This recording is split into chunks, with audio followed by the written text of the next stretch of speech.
had war, no big man. deal. Yeah, it wasn't I'm just just saying targeting that's one how group of white. people. Yeah, It's a People big got difference raped. between so now that means Yeah. that white people who raped us, we're one part of people in them too. according to you No, guys. so you're saying that we're mixed, they're mixed because they got raped. That's what you're saying? Obviously. Obviously, Not all of them. Oh my gosh. Most of They them. Mr. said, I'm jealous of Dollar Bill. voluntary marry Yeah, other listen people, to me. Dollar Listen Bill. to me. It's not Under only because they got duress. raped. Check this out. Under What in the duress. You see what you're saying now? what, You're being a bigot? what in Under the world would duress. I be That's jealous of not a Elvis My bigot. Presley? That's God. truth. If you're in They power, marry other people willingly. What do you mean under duress? if you're in power, and okay, were they marrying you before you in power? Oh, so they're marrying now to get a come up. No, well, I guess to survive. People do Oh, what they have no. to do to survive. Dollar Bill, you're ridiculous. People marry who Is they that not love. true?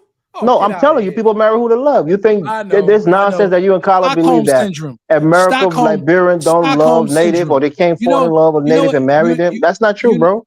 You know Stockholm. At gunpoint. You know See, there you Stockholm go. I syndrome. mean, I know you're trolling a little bit, but you think you believe that a little bit too, Kyla. Do you know what Stockholm syndrome is? I mean, Kyla, Dollar Bill, you say, are you? I know what it is. Well, you thinking that the natives were abusing the America, Liberia? They got it. Oh Of my course they were. gosh! They couldn't wait to get some light skinned flesh. You know I it. mean, what are you talking? You guys sound so elitist. They raped Helly You guys Cooper's are mother. so bigoted, bro. It's not even funny. Things you couldn't get. 2 days after the coup, they raped before Helly the Cooper's coup. mother. You went out and you took it, and then you're gonna tell, because they intermingle into Nah. Of course. Before that and after the war, there are still After the African war. Americans or American Liberian that's marrying natives. Yeah, and you think they were marrying them in great numbers before that? I mean, you asking that question. Why do you think they wasn't Because you marrying know them the in great answer. numbers? You know the answer. Why? Why do you think? Why do you think they married you guys? No, why do you think they wasn't marrying them? No, you tell me. You know, I don't know. Why I mean, weren't they Dollar Bill marrying? to even say that. A guy who complains why I didn't marry an African American is saying that African Americans marry people from the native side because they're under duress, because they're almost Of forced to course, if marry they them. were coming out of a war, they were definitely under duress. I Yeah, mean, what do Dollar you Bill. do? Love What is do you love, do? brother. Oh, Love you is think love. that's love? I'll give you an example, right? Listen. Okay. Let me give you an example. Are you serious? I have an uncle, right? I mean, he's half, so it's not a good example, but he's half. On his mother's side, he's American Liberian, right? And on his father's side, he's Yoruba. And his father wasn't there; he was living with his mother. And he got married to my mother's elder sister, Grace. And his mother wanted him to marry an American Liberian lady, who he had his first son with, and he refused. And he went and married my auntie, brought her to the United States, and his mother never got along with my auntie because why did he marry her? And during the war, my mother's family saved her during the war. So I mean, people marry each other because they love each other. And people Sometimes marry each other under duress too. some families may not like it, if you are but if under a woman duress, love a man who is a native, she's if going to you're marry under, him I know. regardless. You know, in the And Bible, vice since you're a versa. Christian, I'll take you later to the scripture that says when you in war. But I can't even believe you're saying it. So you're telling me that you don't think the natives, the American Liberians should have mixed with the natives? Is that what you're saying? That's not what I'm saying at all. So why do you think they marry them under duress? Maybe they just love them and they want to marry them. Right now, as we speak, it's happening. Nobody's under duress. Because y'all are under power. You think if they were under power, they would marry somebody like that? Oh wow! You hear these guys? I mean, I want the audience to listen to this. Why? Why wouldn't they marry them? Are they less than? Are they less than? No. Do you think most? Let's be honest with yourself. I mean, Dollar Bill, brother. Let me go. Sometimes I get mad at you, but this one is actually disappointing. It's not even something to get mad at. Listen, do you think that American black women would actually go out and marry white men if they weren't in power? I mean, Dollar Bill, white women marry black men and they're not in power. Yeah, but that's different. What's the account for that? There's what's the account for that? I'm telling you, that's different. Yeah, what's the account for that? Because white women, not always, Carl. There are regular black folks who marry white folks. Listen, white women will marry a damn dolphin. White women will marry a dolphin. This is sad, Dollar Bill. You know that white woman that went to Africa because she fell in love with because now you're telling me now that American Liberian women would not marry a native if they didn't have power. Most of the people that marry now, they don't have power. No, they wouldn't, because women go to marry people toward power. That's what it So, is. so the That's the African American dynamic. women that It has marry nothing. African in this country is because they have power. No, because they're bamboozled. No, they bamboozle. Okay. All Right. right. Guys, They you heard it bamboozled. here first. Yeah. Hey, every day, man. Let me tell you why I say this. See, I don't just say things to say Every day. no. Let me just say so I can explain myself. See, when I just make a statement and I don't explain myself. No, you say what you really meant, and now you're going to try to walk it back. No. That's what I'm you not do all the walking. time, I'm not walking anything back. I'm just telling you straight up. The same way why didn't you marry an African American woman? Because I fell in love with right? because I fell in love with a native woman. Why you couldn't fall in love with an Why American you didn't woman? marry a Jamaican woman? Because you fell in love with an African American woman. What does that mean? What I'm saying to you is that a lot of people intentionally marry people, okay, because they're from their own ethnic group. And so American women who marry people who are not in their ethnic group, okay, for the most part, is because they see something that is in power that their men don't have. See, we used to be in the 70s and the 80s. Our women never, okay, almost never, okay, married outside. You saw a few, rich people like Diana Ross and those type of individuals who were in the industries with white folks. But for the most part, black people did not intermarry, especially black women, did not intermarry outside. Why? Because she had all. Because she had all her hopes. It's not 100 years. It's 1950s. Come on, Stop bro. lying. Stop Come lying. on, bro. Let's tell the truth, and I can back it up. You wasn't even People around in usually 1950 bill. Excuse me, my father Come was. on, bro. My father and my mother were. Why we going to these old time stories? Excuse me. Man? It's interesting. It's interesting, Kala. Good. It's a lot of that snow your outside, mother, man. that your mother and my father, your mother, fucking snow. Father, dollar bill going back to the 1820s, man. Come on, I don't want to have to put you down, bro. Okay, because you're not gonna talk over me. I'm just telling you something you don't want to hear. Most people, okay, especially black people, okay, intermarry with their own people. And it's just the same way you say an African would marry another African because of cultural differences. Why can't that be the same for us? Why can't that is true. I'm telling you that I know a lot of Nigerians, and most of the Nigerians I knew, okay, even if they had married an African American, will tell you straight up and down, we're marrying our own people. We desire to marry our own people do that. So what makes us different? What makes us different? Most people. So this is what I'm saying. So why is he saying something like, oh, because they marry American Liberian? More than likely, they wanted to marry their own people, but their people were no longer in power. Does that mean is that a bigot? The way you put is that bigotry? No. I won't put it. You know what it is? You put it. It's the mind of some people who think we have nothing and we're from nothing. So anytime that we marry outside of ourselves, we're marrying up. That's how right? females are. Not always true either. But that's how they feel. And I'm talking about white people too. They Yeah, feel like, oh, you married a white guy, you married up. Or you married a Hispanic guy, you married up. People desire, for the most part, to marry their own people. So why wouldn't she want to marry? Bill, let me give you the real thing in Liberia. The way you want to give African, it to me, one second. African Americans or American Liberians, they make up 5% of the population, right? Or maybe even less. So it's a numbers game. You know, just a numbers game. The most available people, the most eligible people are probably natives. How come before the coup they were all marrying each other and they weren't marrying you? I don't know. You're gonna have to ask them that, dollar. Well, that just makes sense. It just proves the point that I'm saying. No, you can ask them that. They weren't a larger majority before the coup than they were after the coup, and maybe they were even less after the coup. But I'm sure they weren't never more than 10%, if that. Why actually they did? They did marry some. They natives. didn't. They married some, but for the most part, and also dollar bill. Listen. Also, just listen. Relax. Stop getting so emotional. No, just listen. You're trying to tell Listen, me you want the let me world. make a No, point, no, no. Dollar Let me Bill. just say this. We've What heard you're you. trying to do is you're disingenuous. No, And no, you're no. trying Listen to to what make I'm me. saying. You're trying to What make me happened seem was like I'm a bigot. they were You in know I'm more telling the truth. enclaves, right? They were That's in why more you enclaves. didn't come here to Listen, marry Dollar Bill. African American. Listen, Dollar Bill. You're the Relax. bigot. Relax, Dollar Bill. I hear you. You're the bigot. What happened was in You were Monrovia, raised right? in A lot of African natives, America.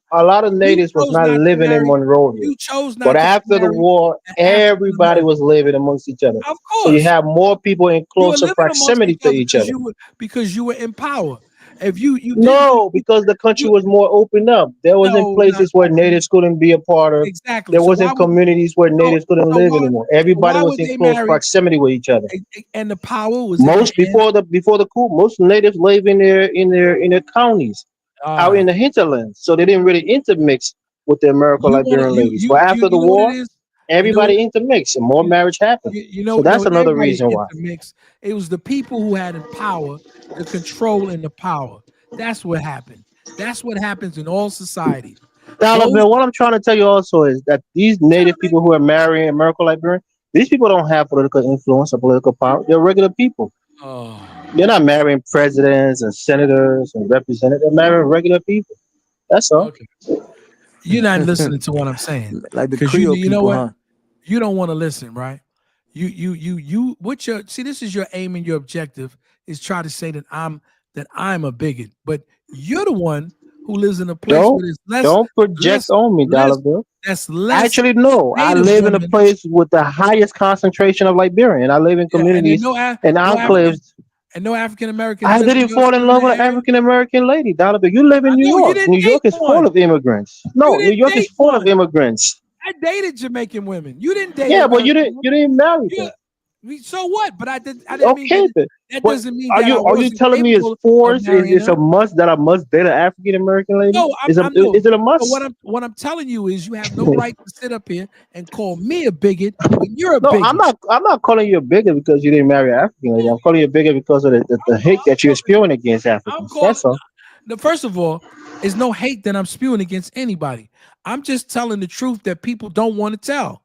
People don't want to listen to the truth. And everything that I say about Africa and Africans, I got from Africans.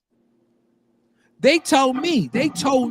Well, I used to ask them. Yeah, but I mean, Dollar you Bill, you talk to never a been couple to of people. Africa though, Yeah, you Dollar talk to Bill. a couple Dollar of I mean, people, Bill, and that's you that's what think not you fair. know the entire That's continent. not A fair, couple of Dollar people Bill, doesn't because you never represent the been to entire continent, Africa. Dollar Bill. Never been to you know. Africa, Dollar You Bill. won't be That's able not to say fair, that after bro. 2000, but I'm around a lot. I'm a lot, Yeah, like but you nah, said, you can't I'm around a lot more you can't go Nigerians and by the Ghanaians than diaspora. you You are gotta in talk to the Philadelphia. people on the ground. On the I'm ground. talking to the people who are here. No, you can't talk to them. They sitting Come in on, man. Harlem and in the Connecticut Africans. Come I don't on, live in Dollar Bill. Connecticut, man.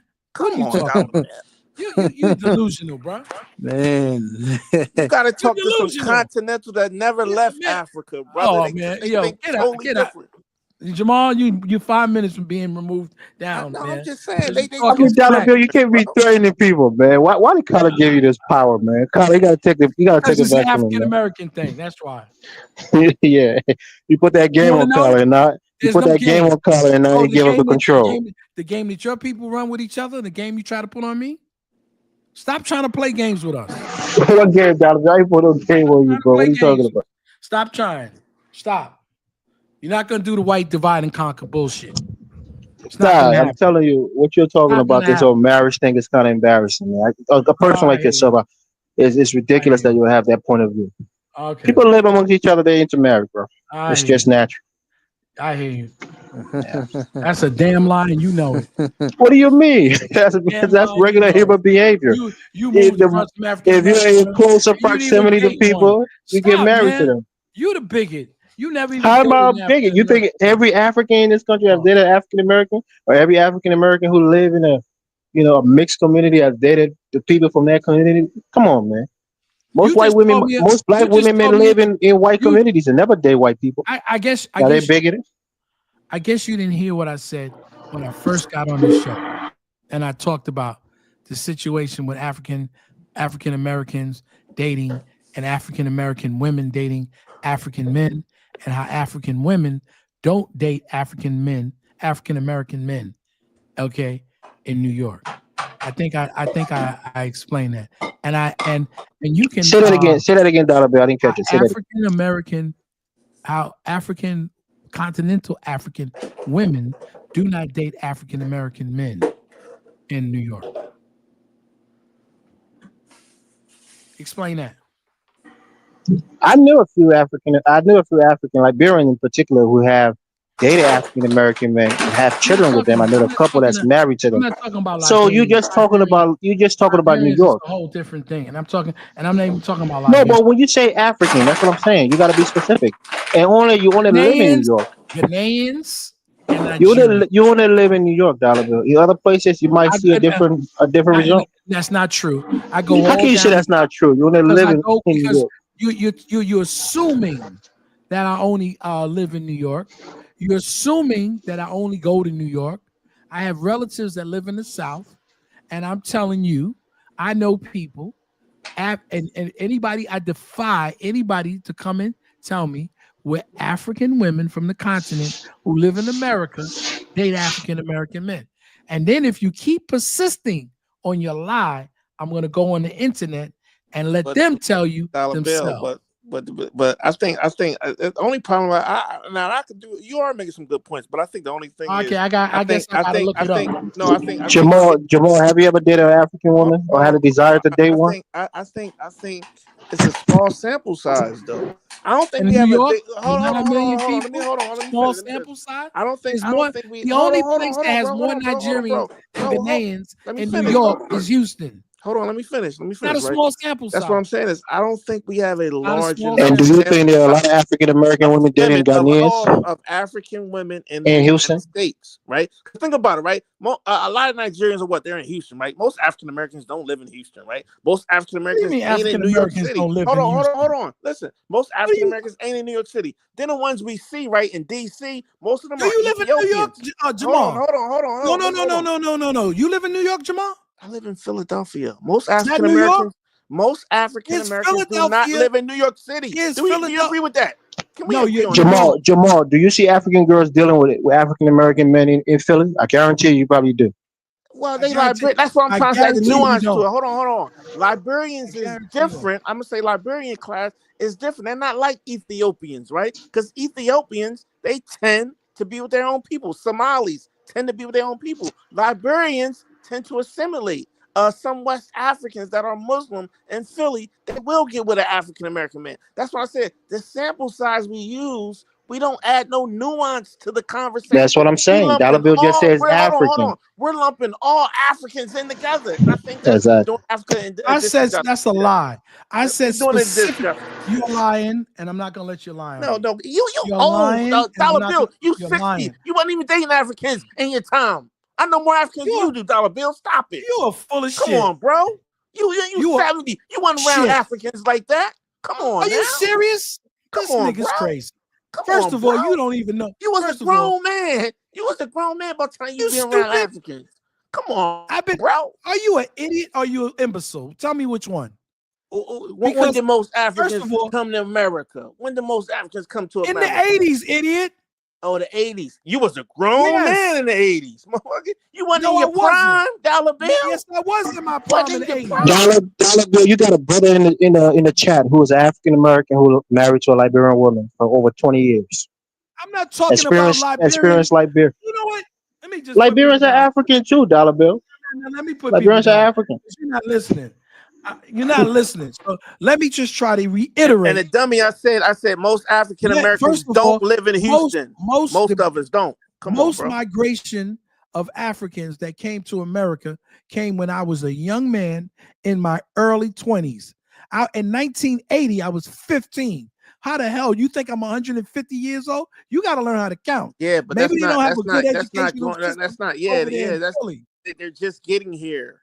They're what just do you mean getting here. Yeah, they're not born here. We dealing with listen. My era is dealing with Africans that were born here. It's a big difference, bro.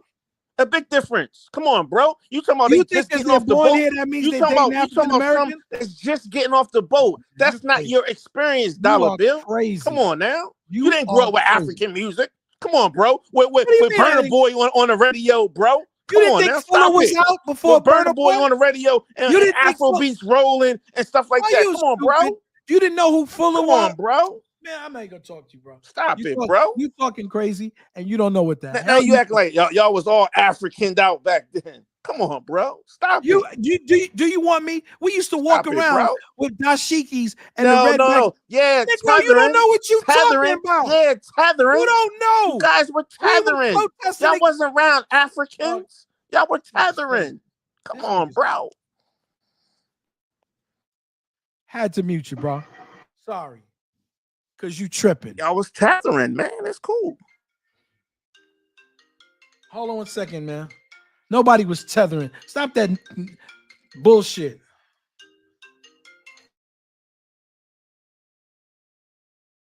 Man, you guys are funny. You guys are funny. Dollar Bill didn't know what Shio and stuff was what You that guys are meant funny, when he was man. coming up. Come on, man. Yeah, you We guys gotta are be funny, honest man. sometimes. That's all I got to say, man. It's like, you know how you in high school, you get down to the cafeteria, like you and your boys just arguing about sports, like the NBA, like your team sucks, your team sucks. That's how, yeah, you know what I'm saying? That's how it feels like sometimes. Nah. What I was trying to do, I was trying to add nuance. Kyler in the back eating fufu and bushmeat. Say he's laughing, he's What I was cracking up in trying the to back. do, I was trying to add nuance to the Man, Carlos don't know conversation. enough about bushmeat, man. Because what we do is what some people do is we try to lump all Africans in the same boat. Of course, Ethiopians they're going to Yeah, but they don't fit in the understand end. Africa is so big. It's so big, exactly. It's so big big. and So how we so much gonna lump ethnic all people. Africans in talking about they don't date Black Americans? I There's know so many plenty of ethnic African people. groups. That's So what I'm many trying to say. ethnic people in Africa, Listen, man. That's what I'm telling, bro. I So know many. Liberian You know girls what who it is? have babies by You So African many. guys, first Americans. of all, Liberian Multiple. you girls with guys are African In American liars. Africa, men. man. Come on, You man. It's guys are ridiculous. liars. How We many You gotta don't ethnic want to stop tell people? the lumping truth. all You Africans guys, together, first man. of all, I And didn't lump that's what anybody. the white man does. Jamal, Lump them all together. I had to So move many him ethnic down. people, man. I had to move him down, man, because he's talking crazy. So many ethnic people First in of Africa, all, man. he's a liar. Second No, of all, Dollar Bill, what you saying first of all, is true in kind of he ways. knows I'm telling the truth. In kind of ways, He knows that's it. about Listen, that's about 30% true. listen, it's It's more about than solid 30. 30% true. Listen, it's more than 30% true. And Okay, you know it. so what's the percent? I've dated women, What's the right? percent? Just listen to me for a second. I dated women who were Haitian women, right? But I don't know many people who are African American that dated Haitian women, right? I dated women from the Jamaica, but the women that I dated from Jamaica were women who came straight from Jamaica. They weren't second or third generation Jamaicans. You understand what I'm saying to you? Yeah. And the reason that I was able to date certain people is because of my close proximity and I lived in their communities. Otherwise, I would have never have been in the same circles to even meet them. So what I'm trying to say to you is that when Nigerians and Ghanaians come to America, they live in a sort of like insulated community. They go to school, they go to work, and they come back home. They don't usually go to, and when they go to church, they usually go to Ghanaian or Nigerian churches. Like unlike Caribs who go to churches, okay, with African Americans. So when you meet a person, there's several places that you meet a person that you're going to find as a mate. One is your workplace, and the other one is in your school socialization. Am I right about that or wrong? No. I mean, you're right. Right?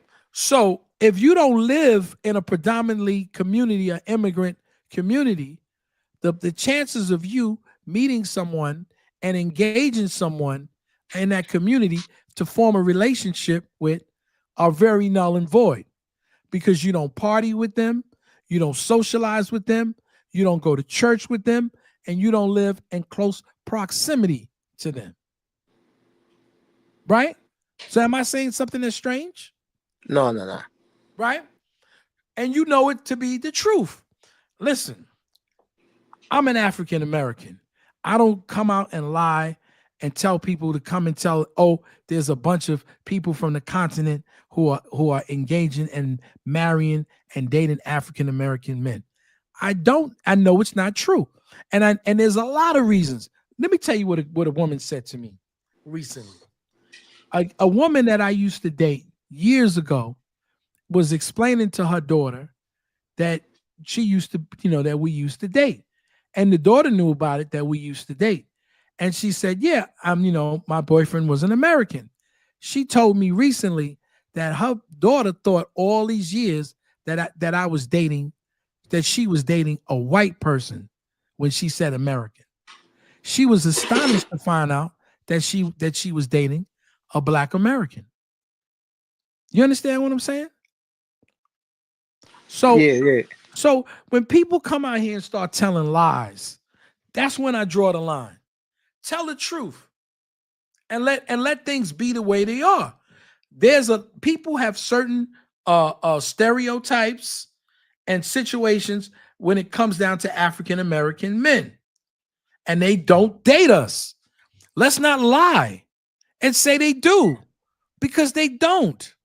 Now, if you're going to say there's some Liberians who have had close proximity with African American culture, well, Dollar bill, it might be the other way around. Maybe most African American men are not looking for African women. Maybe that might just be what it is. Stop the bullshit. You gotta ask people on the panel, people in the chat, how many times have they tried? Just listen. Hold on, Dollar bill. How many times have they tried to date an African woman who refused to date them? They do. Ask the people in the chat. Maybe they'll give you some answers. So guys in the chat, tell us, how many times did you try to date an African woman? If you're an African American man, how many times did you approach an African woman and it denied you because you were African Americans? Tell us, please. Yeah, you tell me, and then I'll put it up on the thing, or let them come up and give their testimony. I mean, Dollar Bill is right in some ways. You know I'm telling the truth. I don't lie. Because the image of Black folks in America is so bad. Like the image wise, that's false. It's not a true image. So these images are like when you come in this country, your folks tell you, oh, stay away from a Black man. You know what I'm trying to say? Stay away from a Black man. So hey, yo, bring things Jamal are true. back up, Dollar bill. You know what I'm saying? Like these things are true what Dollar Bill is saying. So at the end of the day, what you're saying is, Do you know Sierra Leonean people in your community who have dated African American men? in my family, because I'm not around my folks, man. I'm not gonna lie to you. But within my family, let me see. Let me think. We don't have no white person has been married to a Black American. I said African American. Yeah. I'm thinking. 1 second. That I know of? No. My uncle is dating a current one right now. I think for the past couple years now. But married wise, as I know of, no. Every single one of them is either from Sierra Leone or probably some African country.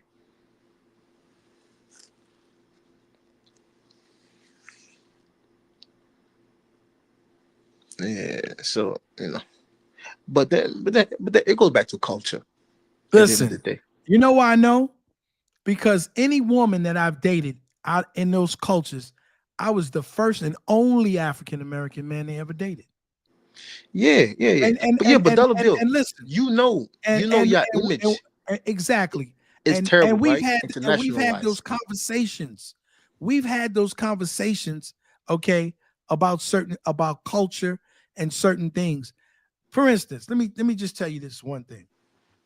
I told her, and she's a Jamaican lady, right?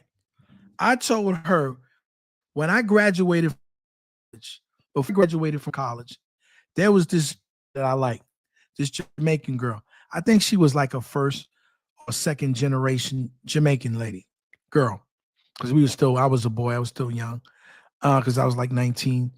So I remember she drove me home one day, and she didn't want to like take me all the way. She wanted to like drop me off, and we stopped riding together. but I still was her friend. And I used to like her. I thought she was really attractive. And so when I graduated, I got a call from her. And the call went like, well, you know, I know you like me and so on and so forth. I know you were trying to get to talk to me. And, you know, I heard you graduated and, you know, and this type of thing. She wanted to get into a relationship with me. And I told my friend about it. And I told her, I said, I rejected the girl. You know, my thing was, if you didn't want me then, why you want to deal with me now? Because you thought I wasn't going to get an education. You thought I was going to be a bum. So hell no. And her response to me was simple as this. She said, you have to understand something.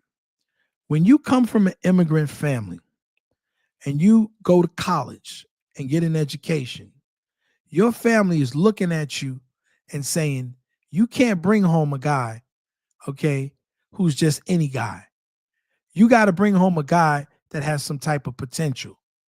So she was trying to explain to me, although I took affront to it, right? Like, well, she don't like me. Now that I got an education, why you want to get with me?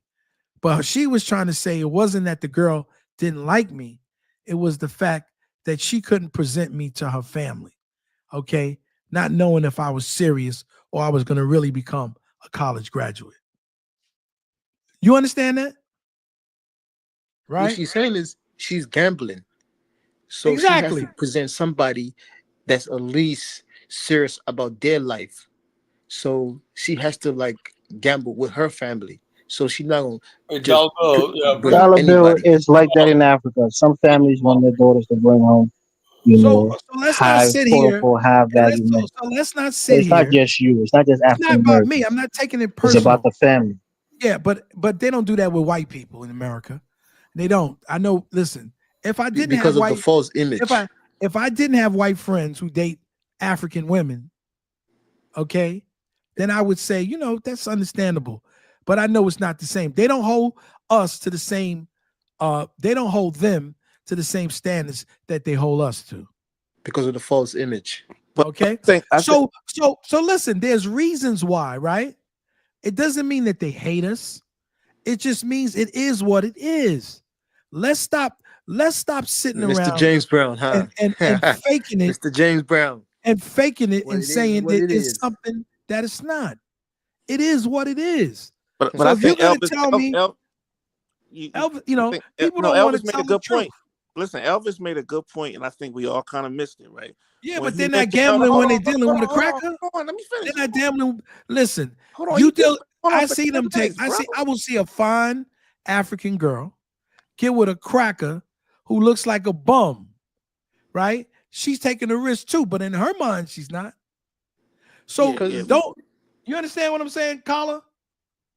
Yeah, but what I'm saying, well, we missed what Elvis said earlier, though, when he mentioned that our African American men, on average, right, inside these shores of America, right, Philly, Chicago, whatever the case may be, are we checking for African women like that? We Men check tend. for women. Hold on, Dollar Bill. I know make you. me angry You call with your women. BS. Hold on. A lot of us African American men, I'm talking about the Negro, Black Americans, right? A lot of our men, Not all particularly Negroes. our brothers in the South, right? And I hate to go on my brothers on the South, but we tend to look at skin tone a lot too, right? So when we see some of these West African sisters come over, hold on, no, because I'm trying to add a nuance to this Yeah, you conversation. try to bullshit me. Jamal, you're hold on the right track, brother. You're on the You're right trying to track. bullshit me. No, And I am not bullshit. No. See, y'all not letting me finish. That's what I'm saying. You're not letting me finish. that Elvis agrees with I didn't you cut you makes off, me Dollar know you. Bill. No, because I took you down. No, I didn't cut you off. Come on. The point I'm trying to say is Elvis made a good point because some of our African American brothers and sisters aren't checking for a lot of West African women, right? So that's why I said, Dollar Bill, we have a small sample size. It's too small of a sample size to say, oh, West African women ain't checking for us. That's all I'm saying. But go ahead.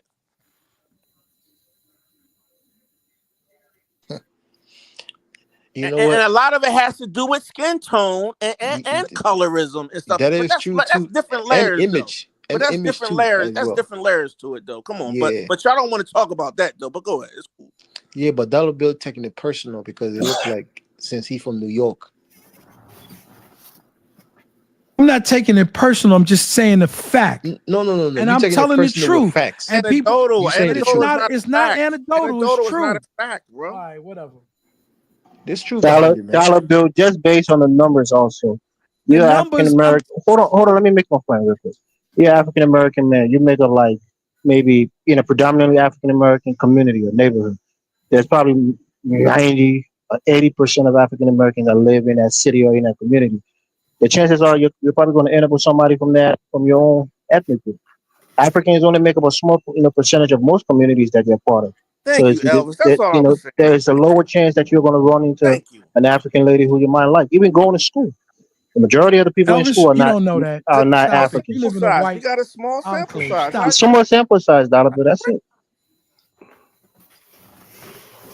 It's not a small sample. That's why I say it's unfair to say that African American. Listen, you're going to date in proximity. Boy likes girl, boy meet girl. They're going to naturally like each other. If like these young kids now that's going to school with African girls, they're getting these African girls that likes them. You see what I'm saying? So that's what I'm saying, Dollar Bill.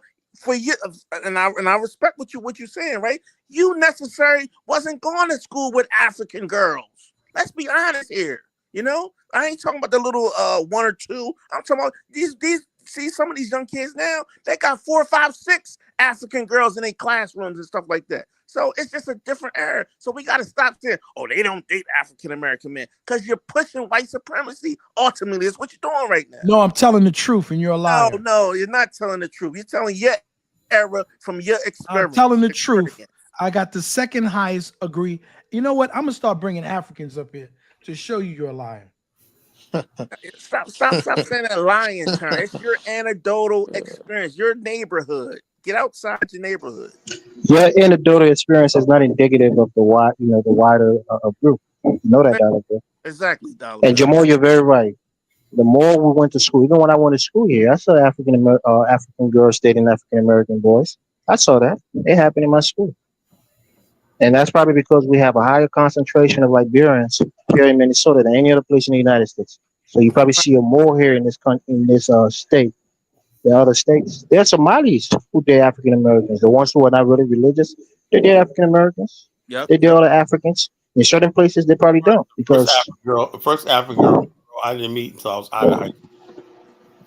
Right. Yeah, so you really didn't meet a lot of Africans when you were younger, Tyler. Is that what you're saying? None.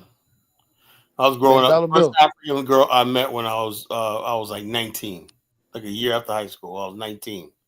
I worked at a whole place in New Jersey. I was working down in Jersey when I was a Nigerian girl. She was cute, man. She wasn't no part of me though, man. She was nice one night, but I couldn't get a date with her, man. She's really cute though, you know. She's real pretty. Well, Kylo, you said you did a Somali girl before, right? Ethiopian or something? Eritrean girl. That was a few years ago. It was like 7 years ago. It was an Eritrean girl. Not no Somali. You kidding me? No. Man, Kylo look like he don't like those people.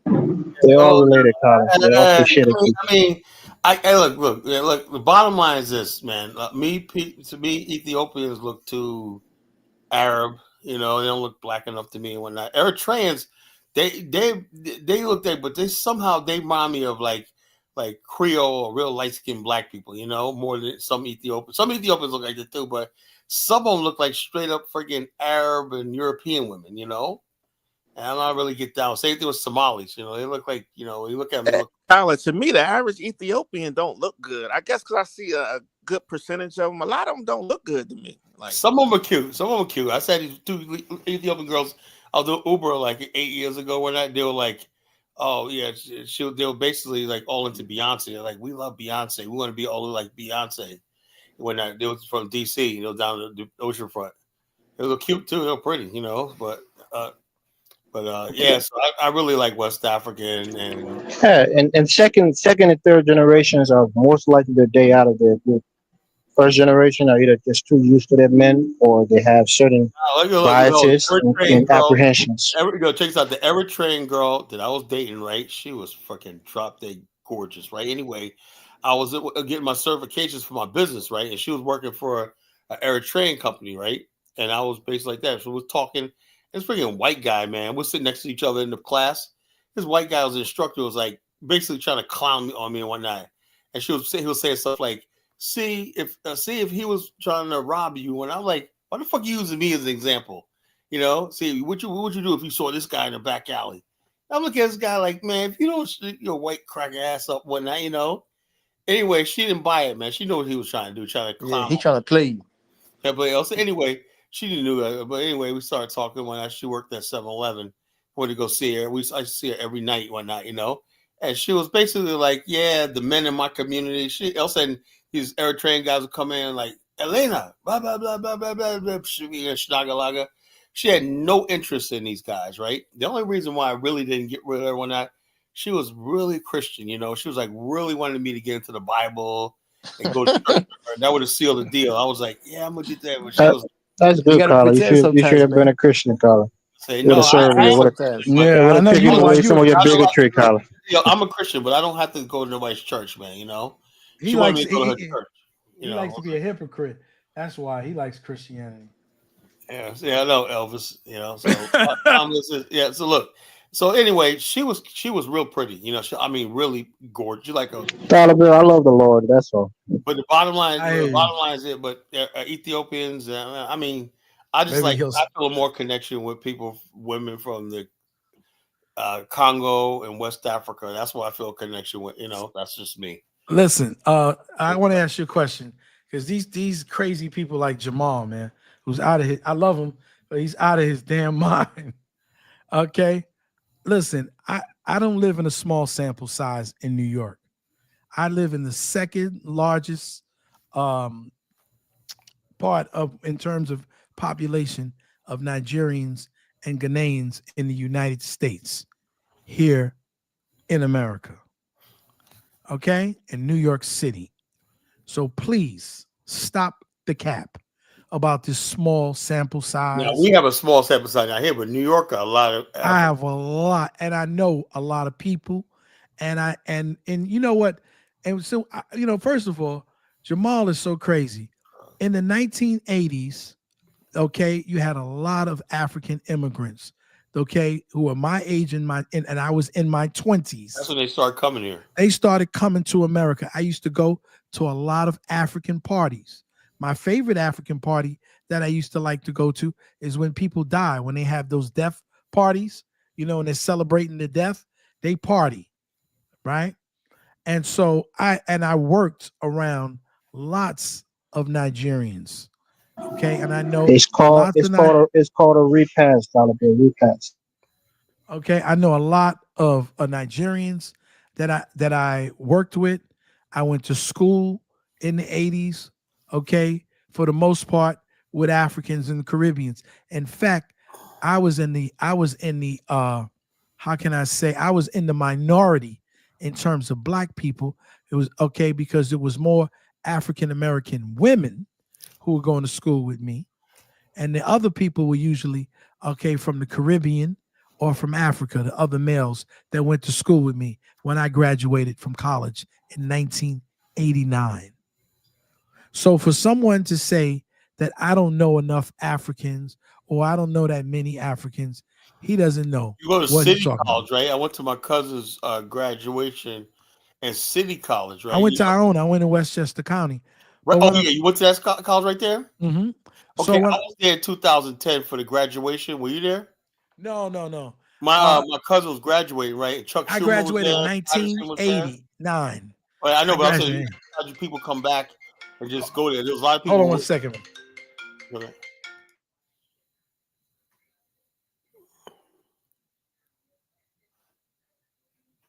The point I'm trying to make is there was a lot of Africans there and people from the Caribbean. And I said back then, right? I tell you right now, man, I don't know how it felt. I was at the Bronx College, right? So I was there, and the people, there was so many Ghanaians and Africans graduating. And the bottom line is I saw so many people from Peru, Colombia, these ladies getting degrees and whatnot. And I said to myself, there was no white people and no real Black Americans there. It's just all immigrants. I was like, damn. My cousin was like the only one, probably a couple other Black Americans.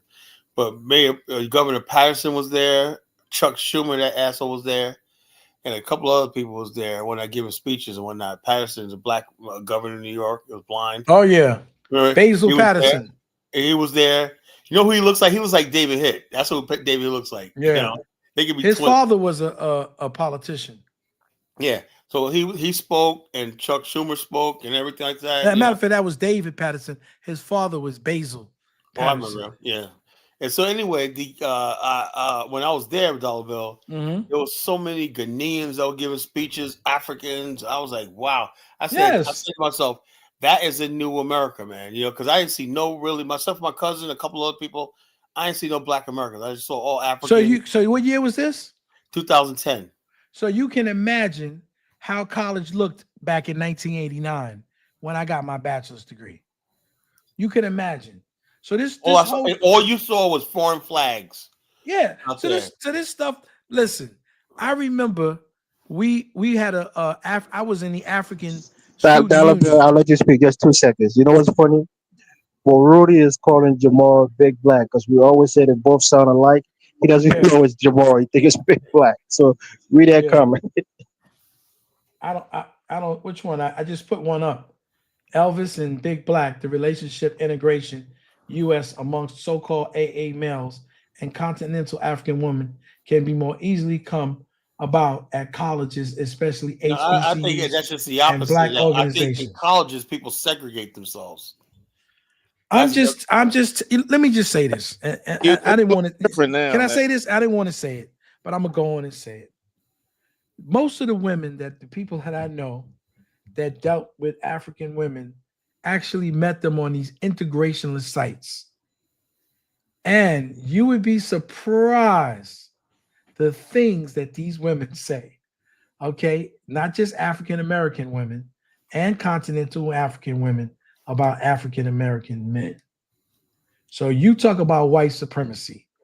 Let's not even go there. You go to Nairaland, right? You swear you a Stormfront. You know, there's no difference between Nairaland and Stormfront. Just type in Tyler, Jamal has to prove to us he's not Big Black because Baruti confused him with being Big Black. It's the same thing. Where Big Black from? Where Big Black from? He's from Chicago, I think. Missouri. No, he's from Missouri, Midwest, somewhere in the Midwest, I think. Hey, yo, I was watching this thing on YouTube, right? And it was this Mexican guy and an African guy, right? They were like first generation Mexican, first generation African. And they were saying that they have more in common with each other, the Mexican guy and the an African guy. You know, look, Jamal, look, this is what I'm saying. Like I tell people all the time, I am so ready for nationhood, right? I'm ready to give them each other. I hope the African guy and the Mexican guy get along. You know, I hope they marry each other. Yeah, they said they got more in common with each other. I would rather, if they want to do that, that's just them trying to that is perfectly fine with me, right? That's perfectly fine with me. They want to go ahead and do that, get together, everything. And also the FBA people, the only thing FBA is here for is to make sure that Africans and Caribbeans don't take their spot next to Massa. That's all it is, you know? I'm like, y'all can have this shit, you know? I am so ready for nationhood right now. I can taste it, you know? I can taste nationhood in the air. You know, I'm ready for nationhood. I'm ready for my people, my beautiful people to build a new nation, new civilization. Angola would be the best. Yeah, well, by the way, we're not saying where it's going to be at, but we know. I told Dollar Bill today, man. I gave him Angola would be the best, man.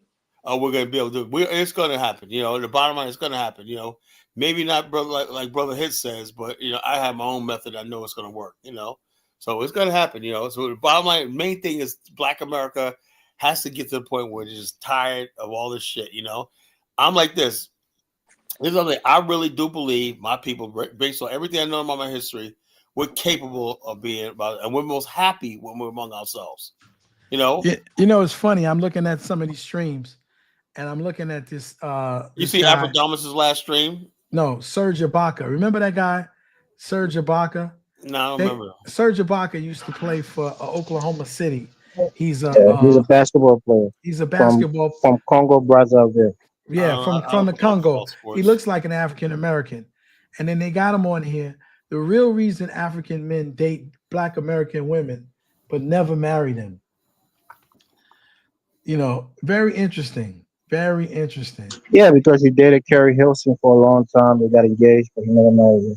Maybe they're using that as a case study, but I don't Like think I it's. said, but I don't think it's it from his works. personal perspective. according to You're an some black women in apologist. America, some African guys, the thing. Let them. It's like it's a They shame. think white people are good. They think black people in America are lazy. They don't think that we want to marry women. We have a whole there's a whole thing, and you know what, man? He needs to stop lying, man. I don't. You got big black. You found a fellow liar to get Yeah, with you in this lie. there is some stereotypical views. That's what I was saying about it. For Oh yeah, but second generation Africans, they do tend to intermingle with African American more, especially in high school, even in college. One of the best ways you can meet other people in college is study groups. You have When I was no, in college, you we had have study no, groups, you have no, intermingle with a lot of people, quiet time. you have no empirical information to Fuck them in the support any library, of your huh? accusations. None. Like I said, bottom line is, I'm like saying, more power to everybody and whatnot. Marry who you want to marry, and everything like that. I am not gonna lose no sleep if Pan Africanism don't work, and we're not unified. I am not gonna lose no damn sleep because the bottom of the world's just too big. And I just think black people, we ought to get to the point where we're reaching out and building with other groups. I can't wait to the day when we sit down with Russians, Japanese, Chinese. We can never do Kyle, it. but Kyle, I think, Kyle, my only pushback to that is I think the world is not becoming more global. Within the next, I'm talking about in the next Jamal, year, Jamal, I ain't talking about. I'm talking about I would like to see. Because I some like to people see gonna say you're looking at it as a people globalist. integrate business wise, cultural exchange wise, with all types of people from around the world. So that guys, we can't just limit ourselves to black people. No, I agree with that. I mean, business is business, but I'm saying that not even idea, just ties or whatnot, because you don't know where our next president is going to. yeah, but globalist. That only thing we've known for 400 years is a white American character. I'm sick of these slippery characters. When I'm done with them, so they're gone. They have nothing to say when that. And the bottom line is Africans too. We might have to just kick them to the curb too. And both of them basically are in our way. You have the white Bye, American. Kala. Bye. No. We're gonna take our piece of the continent, right? Say you guys got to go. That's what we're gonna do. Jonathan Miller, come up, man. Tell the truth, man. These people are lying on me, man. They think that Elvis he likes to push the agenda, and I'm a bigot and I'm a liar. New York and City Jamal's parents talking that BS. they think that Puerto Ricans, Africans created hip hop. I guess my whole thing is, who the hell cares? I mean, I don't care. Hip hop basically turned this back on me back in the 90s. That's what I said. And now MP is believing that all black men don't want dark skinned women, so she's gonna blame that on. Now you blaming that on African American MP making a good men. point. MP making a good stop. No, Jamal, you're a colorist. I'm not a colorist. No. Don't West African Is this women. the guy A that lot goes of to the guys Dominican ain't Republic? checking for them. We gotta Is be this honest. the passport, bro? If we're gonna be honest, we gotta be honest. Yeah, Jamal is the guy that goes to the Dominican Republic to go to the libraries and read books. Hold on. A lot of brothers aren't checking for a woman from the Gambia. We gotta be honest. No, you gotta be honest. You the one that you're a self-hating passport. No. Stop it. No. Now I'm talking about I ain't talking about now the pretty ones. The pretty ones are the pretty ones. But on average, a lot of brothers ain't checking for them. Let me tell you something, Jamal. Let me tell you about black men, right? It ain't my problem. Jamal, let me tell you something. I worked in a club, right? Brothers, man, if the girl has a nice body, whatever like that, this, that, thing, they don't give a goddamn if she's from the Congo. They're like, all they see is that body, and they're thinking about the next thing is getting that shit home. I heard brothers. Now Jamal, he want to run out and get him a mulatto down there in the DR. So that's down here in Virginia. Because the bottom line is this: we have men outnumber men like 5-1 down here. They come to this state I know women when I go to New York, right? I remember I said it was a Puerto Rican lady. She was cute. She was like, "Man, I remember I went to Virginia Beach and I had it so good. Guys just come up to me and drinks when that Navy guy, male female ratio is like 5-1 here, right? So don't tell me about no guys ain't checking. They're checking for any white guys be checking for African girls here. Nah, Get out. Passport bros don't even go. The passport bros don't even go to West Africa. We talk about I ain't serious talking about the people. passport, but I'm talking about here in America. Oh, serious here in people. America, bottom line, you go to places like this. Any girl, if a girl looks cute, she's good looking, she's gonna get back. But Kyle, you looking at it on a micro, on the show with Razor Rays. Elvis made a good point earlier about that. It is a lot of brothers that aren't checking for the West. Yo, bro, I'm trying to tell you. I'm talking about the phenotype. I'm talking about the phenotype, bro. Yo, I'm trying to tell you. Check this out. Let me tell you a perfect. Let me tell you a perfect story. Checking and having sex is different, y'all. No, it ain't having sex. You know, I'm talking about dudes trying to wife chicks. Let me tell you. Crazy. Jamal, look, I don't want to be here all night. Let me tell my story. Then you can talk, right? Years ago, it was like 7 years ago. I was driving an Uber part time, right? And I picked up. Look at Mari Shai. Got Jamal's right. Jamal, come down to the South, man. Come down to the South. You want to get appreciated by men? Come down here in Virginia. You know. Anyway, I picked up these Nigerian chicks, these fine-ass Nigerian chicks from the airport, right? And they was like, "Where's there to go around here?" I said, "Well, there's a couple of good places, you know." And she goes, "They go, yeah." I go, "Well, this one place." I say, "So, what kind of crowd is that? White guys?" She go, "I don't want to be around no white guys. Where the black people at? These are Nigerian girls, right? You know, fine. Oh my God, they were like models, dollar bill, like tall, man, like real tall, like real." Listen, he gonna tell me. I know this beautiful. Anyway, check this out. Anyway, ain't the only one. They were like knockouts, man. Anyway, I took them to this place called Montego Bay, a Jamaican spot, right? Everybody goes to Montego. That's the thing about this FBA. This is before this FBA stupid bullshit. Montego Bay, two brothers I know the owners, right? They're from Brooklyn, and on weekends is club night when that place be packed, man. Everybody's there, you know. Everybody. So this idea that black people and Jamaicans are not together, that's stupid, you know. Anyway, I took them there, right? They said, "We're gonna check it out, see how you like it, right?" And you know, just how it is. We go to places, there's all brothers sitting there waiting for people to come in. Them chicks walked in, brothers broke their head, like, whoa! And all of a sudden they were like, "You can go, we good, man." They got, we good with that. Brothers were all over them Nigerian girls, man. Please, don't tell me that. All that BS he's talking. He belongs to them passport brothers, man. I'm around real men. Real men like women, man. They don't give a fuck about out there in these streets, man. I'm telling you, those stupid, goofy ass passport niggas, man. I've been in the streets before. I'm not in the streets now, but I just use that as an example. Yeah, but I'm talking about the dudes that basically are here. Nah, it's dudes in Philly. Yo, it's Jones and it's boys in Philly. I know. I say, yo, them Jones African. They will look the other way, dog. Like they, you know what I mean? I don't know. I don't know what I do. Maybe they're gay, man. That's some real shit. Nah, they ain't gay. They and check this out. Women. These niggas knock down a lot of women, dog. What they want is light skin chicks. Like, now they knock down some Caribbean, but when you tell them they African, they look the other way. This dude is gonna try to tell me we come from the area. Okay, in the era where black people used to walk around with red, black, and green medallions. Yep. We come from the era, okay, where, excuse me, bro. Like the 80s, 90s. We were more African. Listen. We were more African conscious than any of you clowns are today. Yeah, it was 100 years Y'all don't even. That's not 100 years ago. This is the 80s. Yo, check this out, dog. You know what's happening right now? 100 years. Check this out. You know what's happening right now? You got Gen Zs, right? Gen Zs out here, right? They're wearing hair and afros, cornrows, twists, whatnot, wearing RBG. They're more freaking they're more coming radicalized than we were. That's not true. In suburbia. Listen, about this.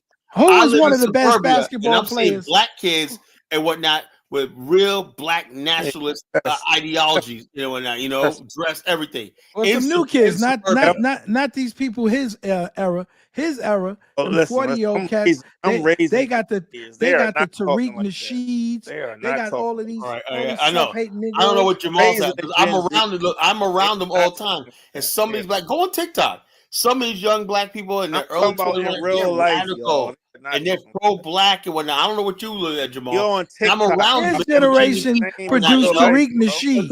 Check this out. You know what you look at? You look at something in the water. When they put something in the water, that was like, that was like a black power move because Pharrell, he's very conscious, We're the one that had Farrakhan. We're the ones that produced the Million Man March. We're the ones that and these younger people are coming they out like there money. now. They like results. They like money and results now, y'all. No, these kids like these kids want to live for something. They're not about very, very pro-black. When these kids, I agree, they're pro-black, but they're not on no back to Africa stuff. Man, nobody said that back up, but they African in their heart. A lot of say they're Africans, man. I hear them say that. I've said them all the time. You just come from the era of do nothing. You come from the era that didn't produce anything. Y'all didn't produce hip hop. Y'all didn't produce. No. Your era ain't produced. My nothing, era produced hip hop. Let's not go there. That's not true. Y'all was my era produced crackheads. Y'all was the crackheads. Jamal, y'all was the crackheads. We produced Suge Knight. I was never crackhead. Y'all was crackheads. I was never crackhead. Never got high day in my life. You got the wrong dude. All that stuff. That's all that. You got the wrong dude, bro. Y'all was crackheads. I was in college and university. We was selling y'all.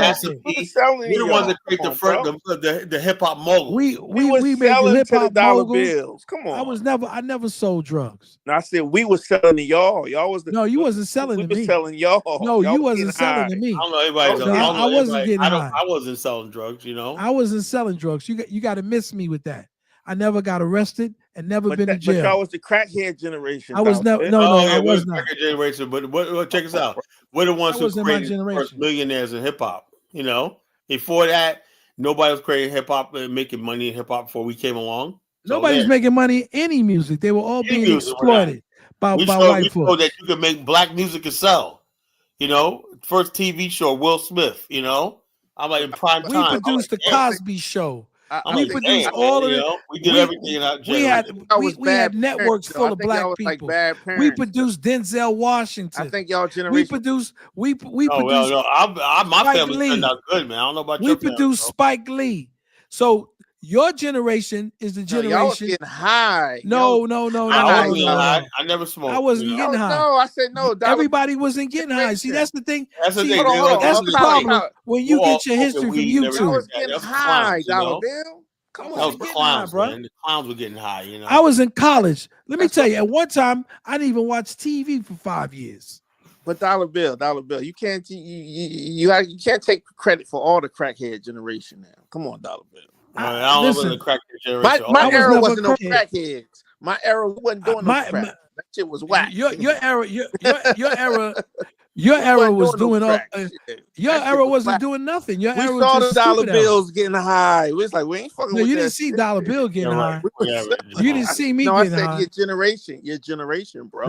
No, I don't know whose generation was getting high, but I know one thing. I saw my generation, amassed more wealth than any other black generation before them. How old are you again? You already knew how old I am. You kind of use it against me. You're a boomer. I don't have a problem with my age. Hold on, you're a boomer. Yeah, boomer. He's a Gen X like me. No, I got 1 year. I'm 1 year before. I'm 1 year before him. So yeah, y'all was getting high. You're a boomer. Y'all was getting high. I wasn't getting high. How's he a boomer? He's only 60. 60 years old is a boomer, Colin. No. I think Kamala Harris age. That's a boomer. You had to be born 60 years old is a boomer. No, Jamal. Jamal knows what the hell he's talking about. You're Gen Xers, Jamal. Well, anyway, you know what, Jamal? Oh, he's a boomer. I didn't get high. I didn't get high. You're Gen X, Jamal. You're old man. Jamal, you're old man. Generation. Hey, Jamal, you're an old man. You're Gen Xer. You're an old man. I tied the knot. I jumped the broom. I wasn't getting high. Jamal, you're the same thing as Dollar Bill. Back in the days, I might have had a little hen dog. I was born in 83. I'm not no, you told me, Jamal. I gotta check it out. You were born 79, nigga. Stop it, man. I was born 79, Jamal. I had a couple of brewskis, but I wasn't the person getting high. That ain't my thing. Because if I did, I wouldn't be here. Right. So that wasn't my thing. Jamal, it's okay to grow old, bro. Don't fight it, man. We welcomed the first black president of South Africa. Bill is 60. We were the one. Oh, what? What's we wrong were with the one. 60, man? Jamal, you be there. Baby boomer. We produce fight That's the not power. 60, you know. Remember that? A boomer will be 65 right now. I do we this got for a to living. fight the power that be. Elvis was a hero the most, but he didn't mean shit to me. He was plain racist. Okay, that's my generation. We fought the power, the fear of a black planet. So don't tell me about Africa, because the only people more African than us and radicalized were the people who were in the 60s. Okay, we brought Africa black. So stop with the nonsense. Okay, Kareem Abdul-Jabbar. I'm looking at it now. Baby okay? boomers are 60 years old to 78 years old. No, Jamal. You know He's what a the hell? boomer. He's 15 in 1980, Kala. He's 15 in 1980. I'm not even born in 1980, bro. Come on, you born in 79, Jamal. That's not the same generation. Come Jamal, on, you bro. were born in 1970. Your generation, it's not the same generation. You haven't bro. produced nothing, bro. Come on, bro. Jamal, We produced the hip hop. You listen. He's 15 before. He was 15 before my mom and dad even met, bro. No, Jamal. You're Gen Xer, man. Let's join the party, man. You're a Gen Xer. Come on, now he's 60, bro. My parents didn't even meet yet. He was born. Come on, man. He's 15 years old. Check us out. And that's why I know more about the world than you do. So you need to stop lying and tell the truth and sit back and respect your elders and know what I'm talking about. Because you don't know what you're talking about. Listen. It's all good. Respect your elders, Jamal. You don't know what you're talking about. He is an elder. You don't know what you're talking about. Okay? But let's bring the temperature down. We'll play a video. This is me at the Calabash. Look, this is me at the Calabash. This is me at the Calabash before it was this is what Elvis says. I don't know this guy. I'll have time for Peter. See, that's my guys. brother. I gotta get off. I gotta get off because my father. I gotta check him at the at his spot. You guys, it was a pleasure. Okay, Elvis. I hope you learned something tonight. Stop telling lies. It is, man. I felt right at home, man. I feel like I'm with my people. Why is my thing not showing up? Peace. I'm like this. They do what people do, though. They're like, okay, they're like, don't care. They're like, yo, you from America? My boy House Hassan Peter. You know, that's what I'm saying, man. Confidence right there. I'm going around. All I'm doing is getting respect and love, man. You know, the love is there, man. I told you. Love is there. When I first got to Liberia. I just said that, yo, I said, yo, I'm done with these motherfuckers on Facebook, man. Half of those people they can't even come here. Don't even travel, you know? They can't even come here. You know? When I first met him, I thought he was a deputy. I put a lot of money into this trip, you know? I thought he was going to punch me. I said, I want to go all out. Sitting there having drinks and whatnot. We were like enemies online. Have a beer on me. Sitting there having fucking drinks, chilling, smoking cigars, and we buying rounds of drinks and whatnot. That's my boy right there. Is that 11 guy that owns this place, right? It's a black guy. Black guy? Oh, okay. He was right at the entrance. He's already on the black, all black. Oh, okay. I had thought there was a place owned by Lebanese. They know it's a brother. Talking about, man. Yeah, we control our own shit. That's what I'm saying, man. I come here, man. I'm saying everybody got that hustle on. I'm saying kids, young kids, respectful and whatnot, you know. They say yes, sir, no, sir, and everything like that, you know. Got it. So, like I said, man, this is definitely a place. I said, I can't say that.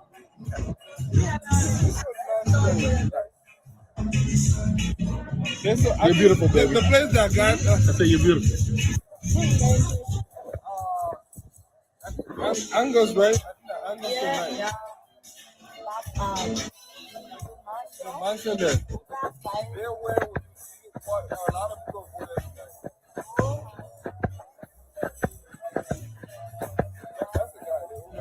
Okay, all right. The guy is all black. And if this was in America, a brother like that would be like, oh, here, a brother like that could own something like this, you know? There's nothing good. Yeah, man. I see brothers owning buildings and whatnot, you know? Yeah, that's a different thing. Conquer the Guinea. I hope if I go up to Nimba, Naya, if Naya makes it up here, and we go to Nimba, we might go across the Guinea border. Tomorrow. Yeah, I wait for Naya because we got Larry Reefer's mother's memorial and stuff, you know. And we're supposed to spend a couple days. Plus, we're gonna put me to work, you know. I bought my boots, man. I got Timberlands, right? Yeah, I got one. I got Timberlands, but I said these gonna be done when I'm done with them. But I'll clean them because somehow, why is it that they make Timberlands and one thing of mud, and you're done. You know. No, but they have some real ones that got waterproof. Yeah, these are the ones. You know. Yeah. I got one stain on them. If I got one stain on them, I can't wear them out. So I said, yo, freaking, I'm gonna bring them here and what you call and work. So we're supposed to be working on his farm up there. See, You know. they open the bottle, yeah, they do open it. They Oh, yeah. America, they open the bottle. Yeah. Hold up, yeah, they open it before you. I love this place. I love this place. That was me at the Calabash bar. I had a good time, folks. I had a ball. That was my first time in the Calabash bar. I had a freaking rip. So Ahmed, what's on your mind, man? You got the floor, bro. Well, first time in Liberia? Yeah, that was my first time in Liberia 4 years ago. Oh wow. It looked like you was having a good time. Oh yeah, I was like, the club is remodeled too. That's how nice that club was. It's real nice now, man. It's like we completely remodeled, man. It's like really nice, man. A lot of people said because I did that video and it went viral on YouTube and on Facebook when that's what drove a lot of people to know what the Calabash was, because they had this Black American guy that was talking about it and whatnot, and it went viral online. You know, people were playing clips of my video. You know, when I went there, and no one knew who the club was until I did that video online.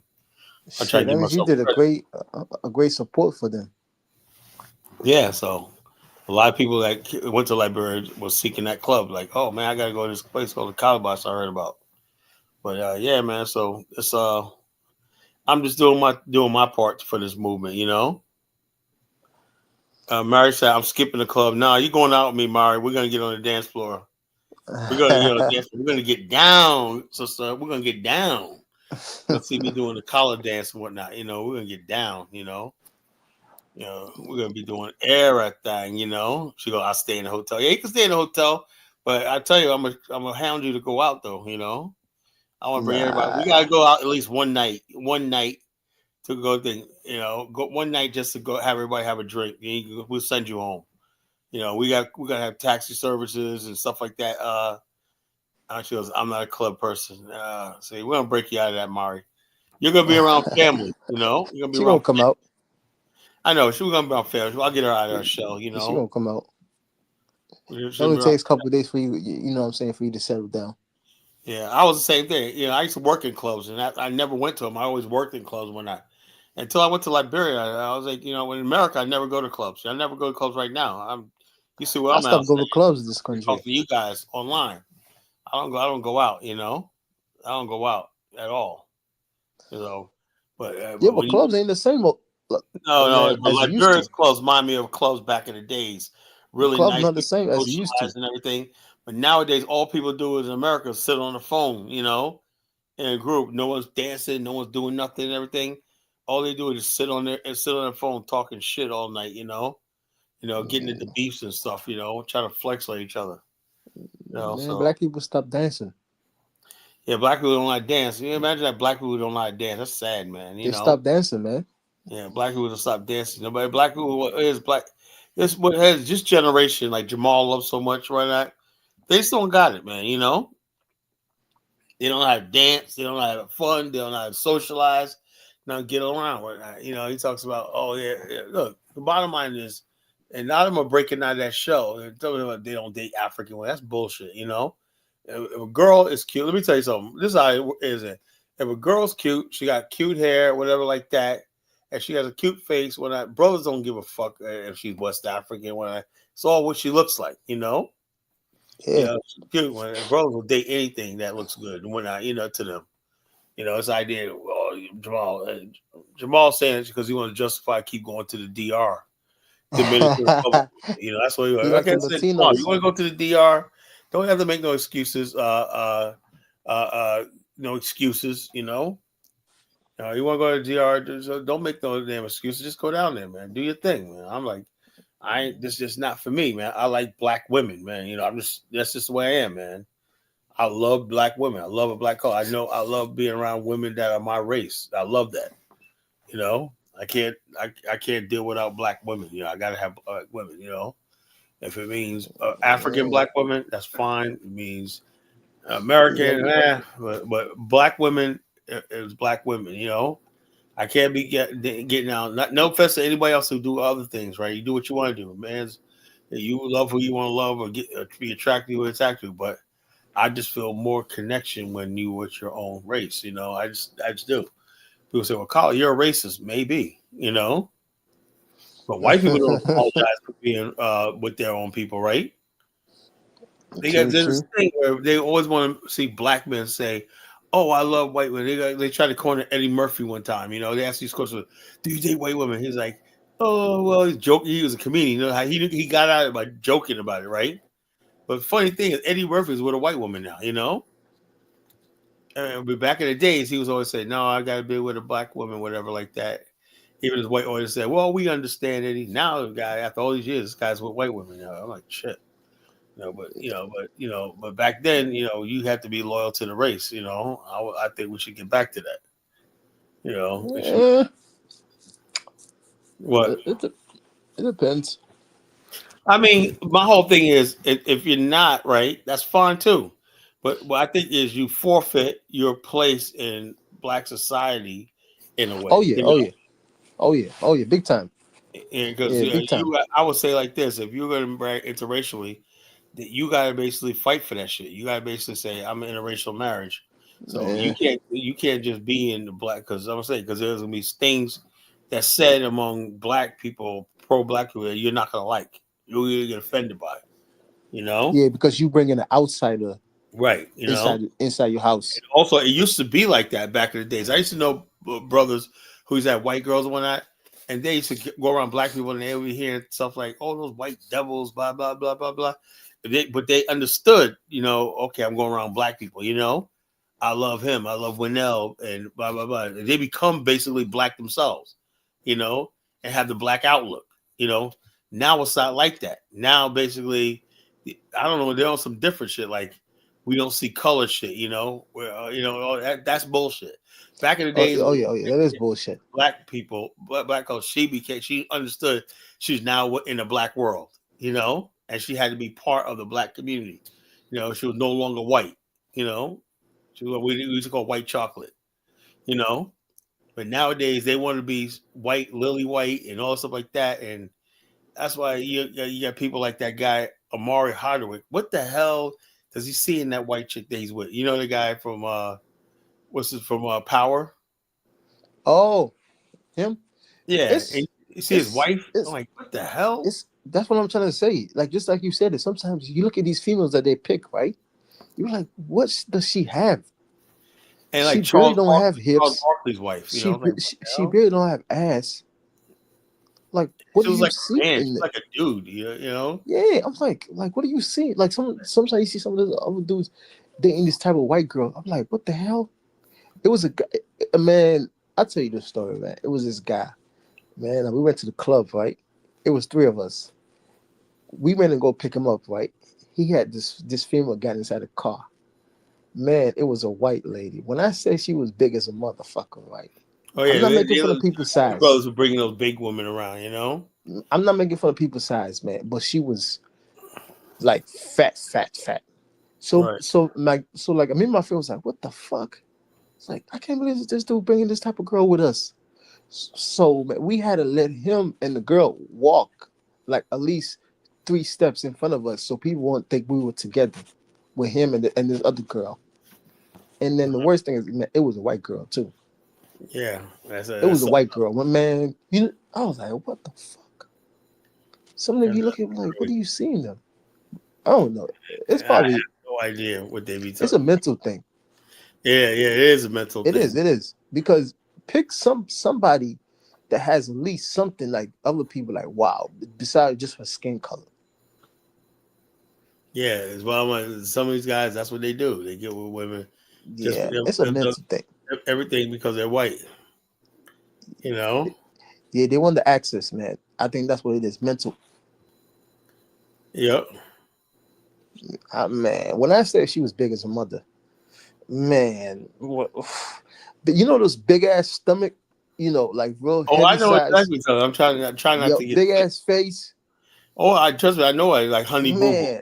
Like Honey Boo Boo. What? like Honey Boo Boo type, you know. Yeah, and then it wasn't like this dude was an ugly dude and everything. But it Well, was let me just ask you a question. Was he African dude or was he no, he was a Black American. Oh really, man? Jeez. Yes. Damn, man, that's sad. He gotta take that L, man. You know? Yeah. But you know, some dudes just like fat girls, man. Hey, I can't do it, man. Some dudes just like I like fat girls. about women. Why women? You gotta be slim. You don't have to be a model beautiful. At least things you can do is go to the gym, do your sit-ups every day, and jog. Keep your form, your figure. Women keep their figure. That's like 90% of it. Man, yeah. 90% of it, right? And like I said, Yeah. that would solve a lot of problems in the Black community. If sisters, man, just they say, look, we're gonna get in the gym, we're gonna be better, and everything like that. We're gonna be slimmer, we're gonna like that. But now you got too many people telling Black women you can get big as a house, and a man should still love you and whatnot. Yeah, talking about fat shame and all that. That's just You fat shaming, blah yeah, blah. man. That's just the stupid Democrats. Try to tell people like, oh, the world is nice, everything. Like, come on, man. Look at MP. She's hitting back. She goes, and man, keep this stamina is 90%. No. If men will keep their stamina, if they're attracted to the woman, they'll find the energy someplace. Oh yeah. There's some dudes that do date girls because of their money. Yeah. Oh yeah. Some dudes will do like that. Yeah, they do it. 400 pounds or whatnot, but she got that EBT card, the money, the food stamps and whatnot. And the Section 8. He living good. All he knows he can sleep in and whatever like that.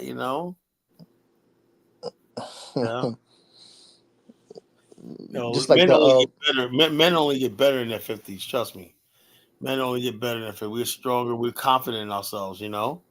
Yeah, but the 20s, man. Oh, we suffer in our 20s. 20s because nobody wants you and everything. Yeah, the 20s, man. Ooh, the 20s. You really have nothing to offer a woman, right? You have no age and experience. Oh man, really 20s, nothing. man. We suffer. Well, I was a teenager. My life was great. I thought it was gonna be like that the rest of my life. I turned 21. Life became hell. Yep, I know what you're saying. Even me, I got stories, man. Me and my friends, man. But you know how to. But in your 20s, in your early 20s, right? If you know how to talk, it helps massively. Well, when you I know how to like just finesse these girls in your 20s. When I was in my 20s, I dated women twice my age. I was dating women in their 40s, fine, sexy Black women in their 40s. In their late 30s, 40s. I had all my girlfriends were in their 40s, man. Like their early 40s. Stuff like that. Late 30s, early 40s. So I had no end of I was very mature for my age. So I used to do things like dinner date with candlelight and stuff like that. I was a young man. But the whole thing is I couldn't vibe with the women my age.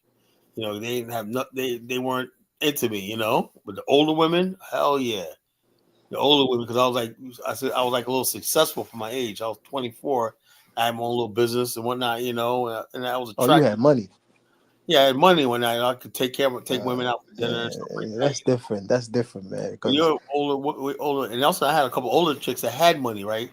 They used to take me out for drinks and stuff like that, So I was younger. I used to always date older chicks. I was in my 20s. I used to always date older women. I had girlfriends. I didn't start dating younger girls till I was in my my 30s. I started dating women my age when I'm in my 30s. When I'm in my 20s, I was dating older women. When I'm in my 30s, I tried dating women my age and younger. I don't know how that was, but that was it.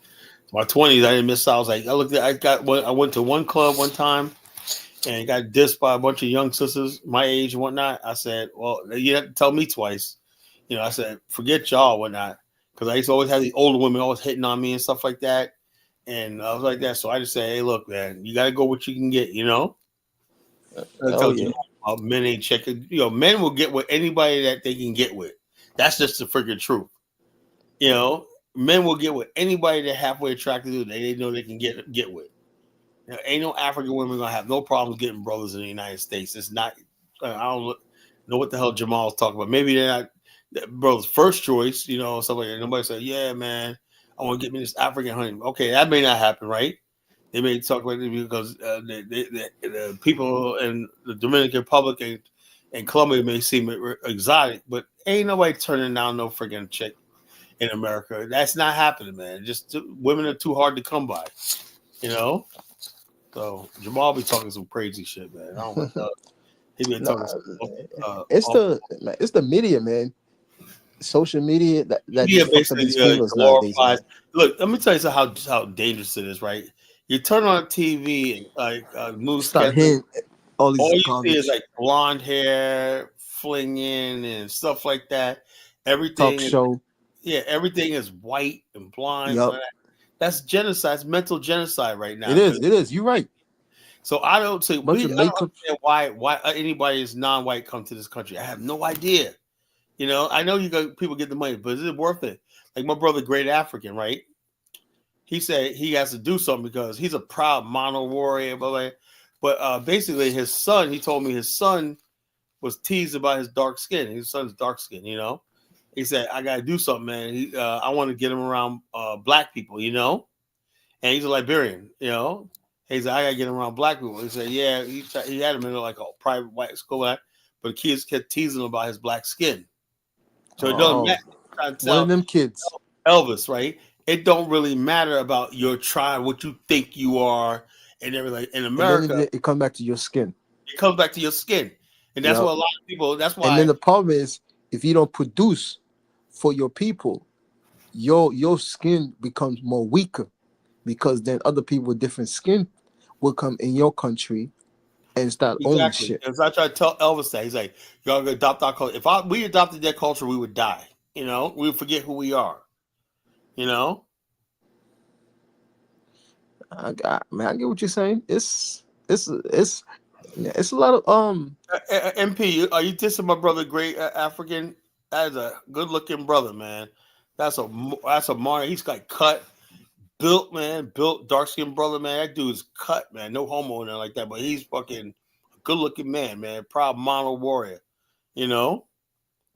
So the bottom line is, he said his Marishai, he was in a white school and he was based. Oh, she's beautiful. Okay, I see what you're saying. You know. Okay, all right. That's all. To give my brother a great African some props. Yeah, he is a good-looking brother, man. Proud to be his friend. You know. like Anyway, one of the private schools. he was in a private school he was the only black kid in there.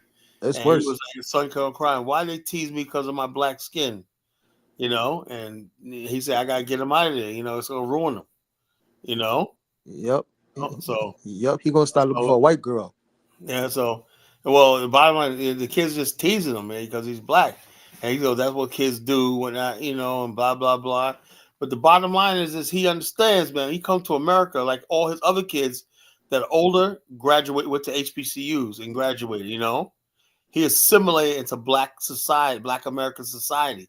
The problem is you got a lot of Africans who think they're gonna create their own society in America adjacent to white people. And that's not gonna happen, you know. It's impossible. The only thing white people see is that skin color, you know. There you go. And they don't want it rubbing off on their children and them, you know. So bottom line is like, I don't know what Elvis be talking about these days and times, you know. And Afro Dumbass, look at Afro Dumbass's show, talk about the black and blah blah blah. Nigga, you're I've black. never seen that guy's show. He's What's black his as the YouTube ace name? page. We talking about the blacks and What's blah, his blah. He be YouTube having name? white racists on the show and everything. He's a guy's a goddamn fool, you know. So the bottom line, I got him under check. You know, the bottom line, all these African Negropeans, all they do is get online and talk about Black America. Blah, blah, blah, Black America. Dude, man, it's a war. You want to make war on Black America, you're not going to win. You know, you are not going to win. You're not going to win at all. You're not going to win. So you just that's the dumbest path somebody from Africa could take. All the people. That's to me, that's the dumbest path. All the enemies Africa got. You want to choose Black America? Okay, go right ahead. Yep. You know?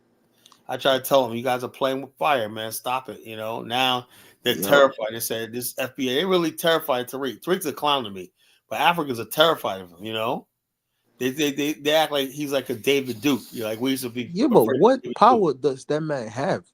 But no, because he talks about Africa, that image that they think they have, you know, of this successful, beautiful, everything they think they are, he mocks. And Africans hate being mocked. Because it's false. It's not like Africans that come in this country is successful. That's just completely false. Yeah, no, it is false. It's basically because There's a lot of ones that's Nigerian. bums.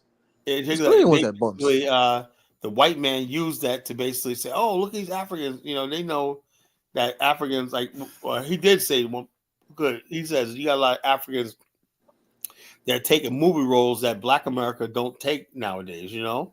But like that guy, you ever see a movie Moonlight about homosexuals? Nah, hell no. That was an Nah, I don't African guy watch. played that, and then he also played a homosexual in that Really? movie Green Book. I forgot his name. His last name was Where he Ali. from? I think he's Nigerian, or African, West African. For Let me real? see. And then he playing some homo movie? Yeah. And Oh so, God. just like Cynthia Erivo and whatnot, these people taking roles because they said, like they were saying, they said Black American actors, you got to get them to pay to $20 million just to start a movie. Now Africans, But you see what they're doing, right? They it's a trap for them to turn Africans gay. You understand? Yeah, they're spreading that Yeah, in it's a Africa. trap. They don't understand the white man like logic, so they're using The him. African will never understand the white man because Yes, he then loves after them that, too now they create a distraction between Africans and blacks over here, saying, "Oh, look at man, y'all don't want to take these jobs, or right?" But in reality, what they really want is to make sure these people back home start turning gay. You understand? That's what they really Yeah, want. the Because guy at the whose end of the name day, was Mahershala Ali. Marshall. Mahershala Ali. Oh, you remember that dude that played Blade? I don't know what he plays. He plays in a lot of movies. Let's see. It boy, 1974 is You an seen American. you seen this movie this TV show called True Detective? Probably. I don't really watch a lot of whole live TV. Okay. Oh, Marshall Ali. Oh, man, I never knew he was African. I think he is. No, wait a minute. Oh no, he's not African. I think anyway. He says Mahershala Gilmore. That's his real name. He from America, right? He's in America. Let me see. I'm gonna read his bio. Yeah, he had to be. Yeah, so early life and education. Born like this. I'll show you. Okay, he's American. I thought he was African. No. He looks phenotypically West African. Yeah, he does. He does. The females. I thought he was African all the time. Oh, I apologize, Africa. You guys don't got a gay guy. That's a no, but you know, y'all used to be more darker in the 70s, in the 60s. Oh yeah, I know. That's another thing too. Yeah, people forget that. Most African immigrants are darker, so they want that the black feel, and a lot of us don't have the same.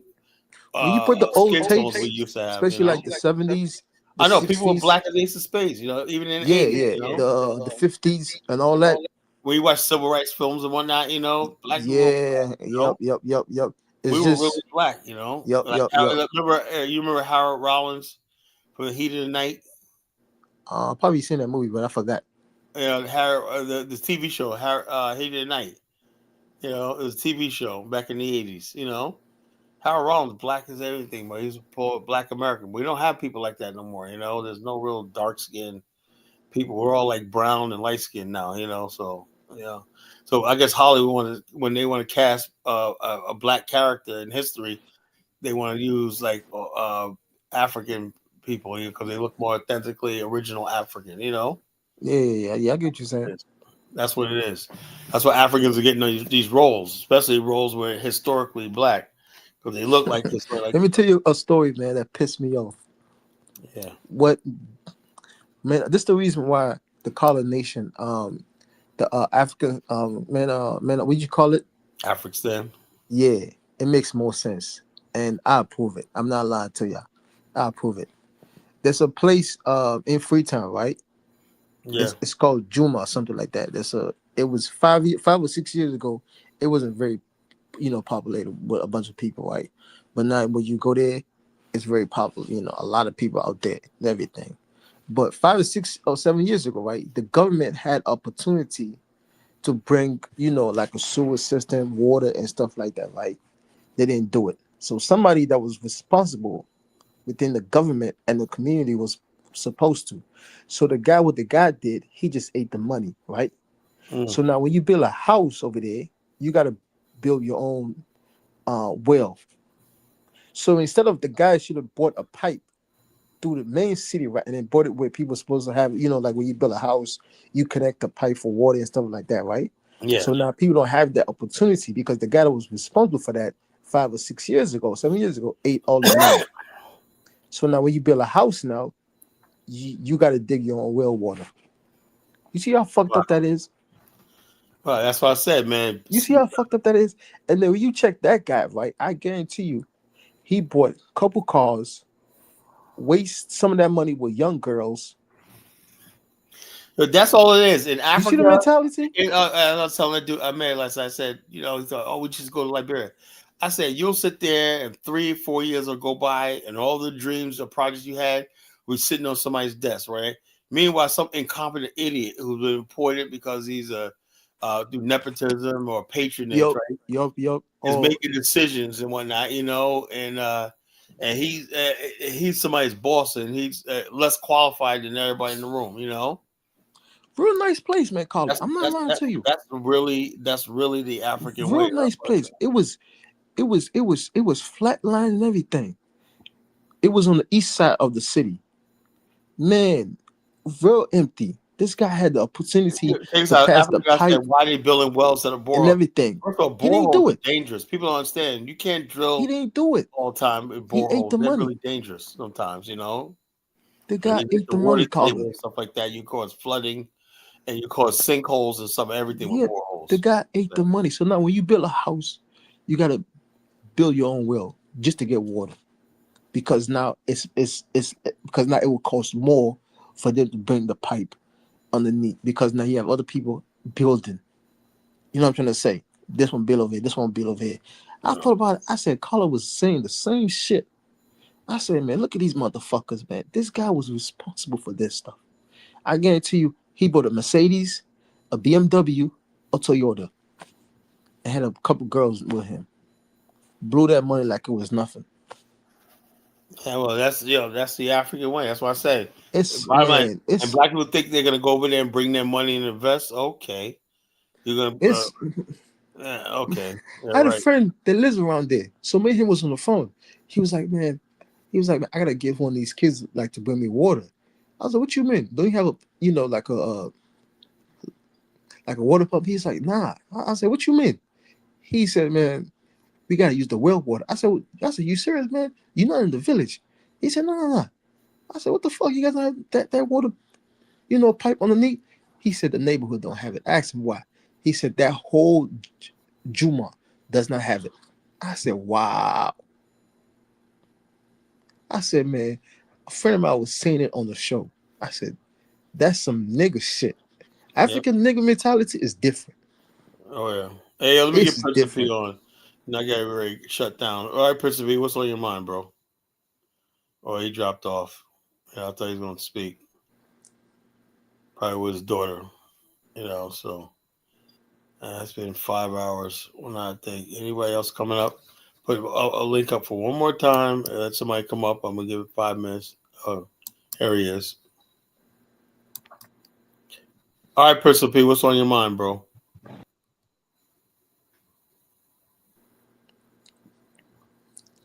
She like he having a connection. You gotta go. Your idea is not bad, but you gotta.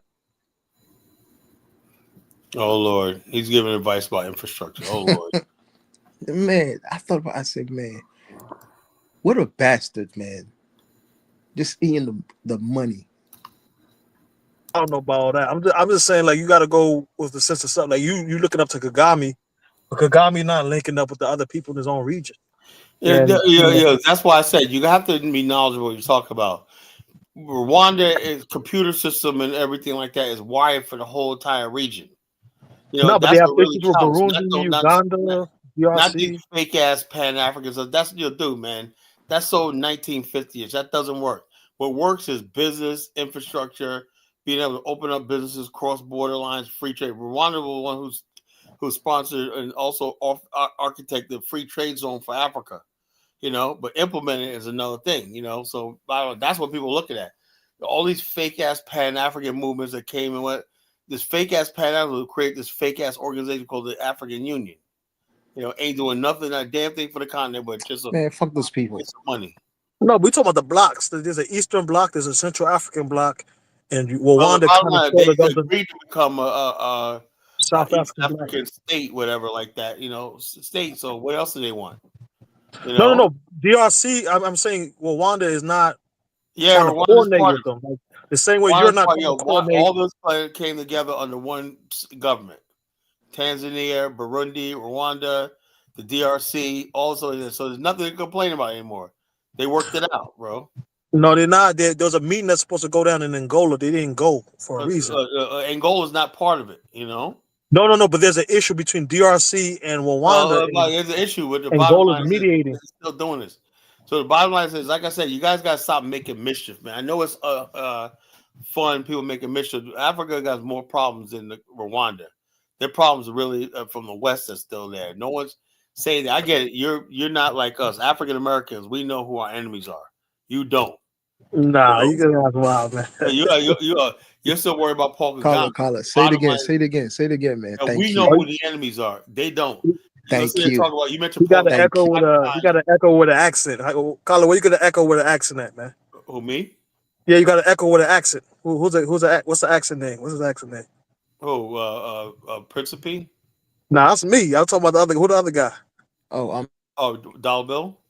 Nah, Dollar Bill ain't there. There's another guy echoing you. It's me. It's Ahmed. I met is your accent, man. I mean your echo, bro. Every time you speak, he echoes whatever you say with an accent, man. No, what I'm saying is this, bro. What I'm saying this, Lord Principe, Lion Principe, whatever. The bottom line is this. You mentioned Paul Kagame like 7 times in the last 15 minutes. That's who you look up to and you mirror his Hold on. Paul Kagame is not the issue. The issue is the Belgian, the Canadians, all these people. I saw the video that they're basically China, India, that's shipping this stuff out and processing their country. Paul Kagame is not doing that. They're the ones causing the conflict, the child wars, everything, the refugees, everything like that. And they're fueled by the UN is even in there stealing resources and whatnot and shipping it out. But yet you only want to focus on Paul Kagame. Something wrong with that. No, because the only way to beat that situation or system that you're talking about is black coordination. If you're not going to coordinate, this stuff has been going on long before Paul Kagame and Rwanda came along. Because it's inherently in you to always run from the white man and blame another black man. That's why people always attack Black America. They come from shit. Who attacks Black America? No, I'm saying everybody. I look at Afro. Let me play. Let me tell you. Did you hear his show today? Oh. I don't listen to the show, but I just trolled a minute just to freaking see. Where you get these clips from, man? If you want to the show. Okay, hold on. No, I would just troll and say, I was like, what is Afro dumbass I've been up to? And I just went to his channel. I don't watch it. I just look at the headline. You're a secret fan. You're a secret fan, man. I don't like secret, man. You're in Dollar Bill. Every once in a while, I'll eavesdrop on some of the dumb shit and see what you niggas up there saying, And so I came across this. Hold up. I came across this. The Sonike Pygmy, see the Sonike great Sonike warrior pygmy, let's see. Afro dumbass,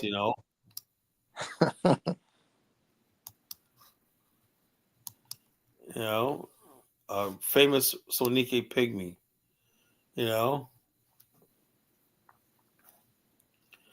Wow, he's on live right now. He says Jared Taylor fans want to deport to us Africans.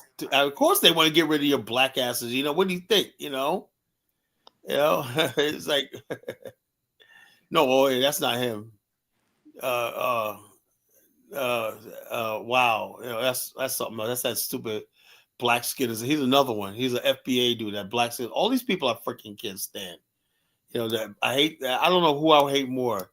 The African Negropeans like Afro dumbass, or do I hate the FBA shit people more? I don't know who I hate more. Afro dumbass. I can't spell this. Afro dumbass. Am I spelling it right? Afro dumbass.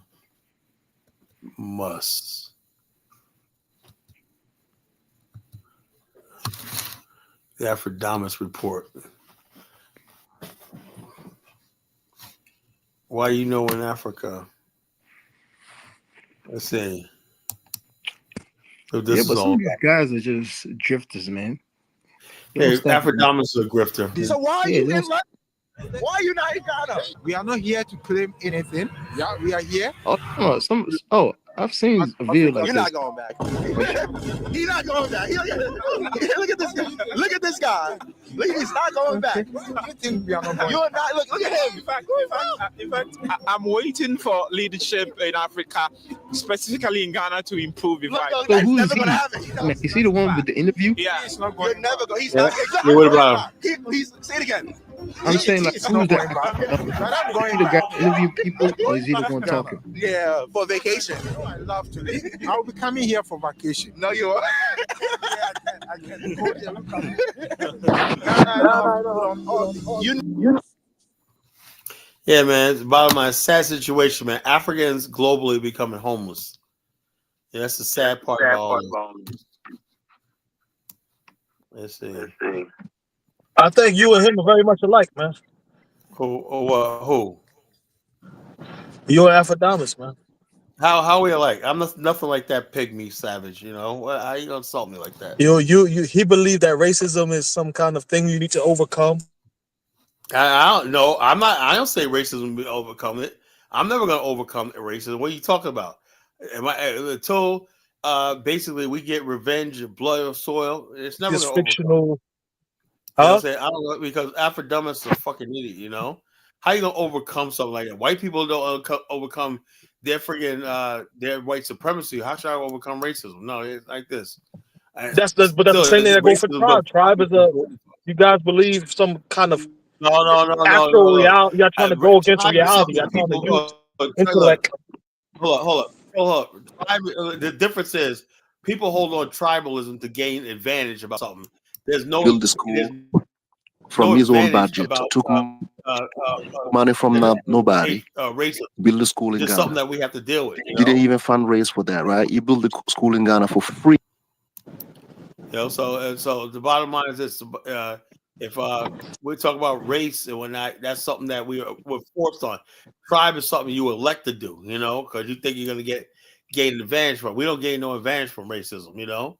So you can't say it's the same thing. No, these things are both part of reality that people can't shake. But you guys try to use your intellectual ability to overcome reality. I don't know how that works. Because simply like that. Look at Afro dumbass. Look at freaking the pygmy. I see you and Dollar Bill, you know, do your tribal thing all the time, man.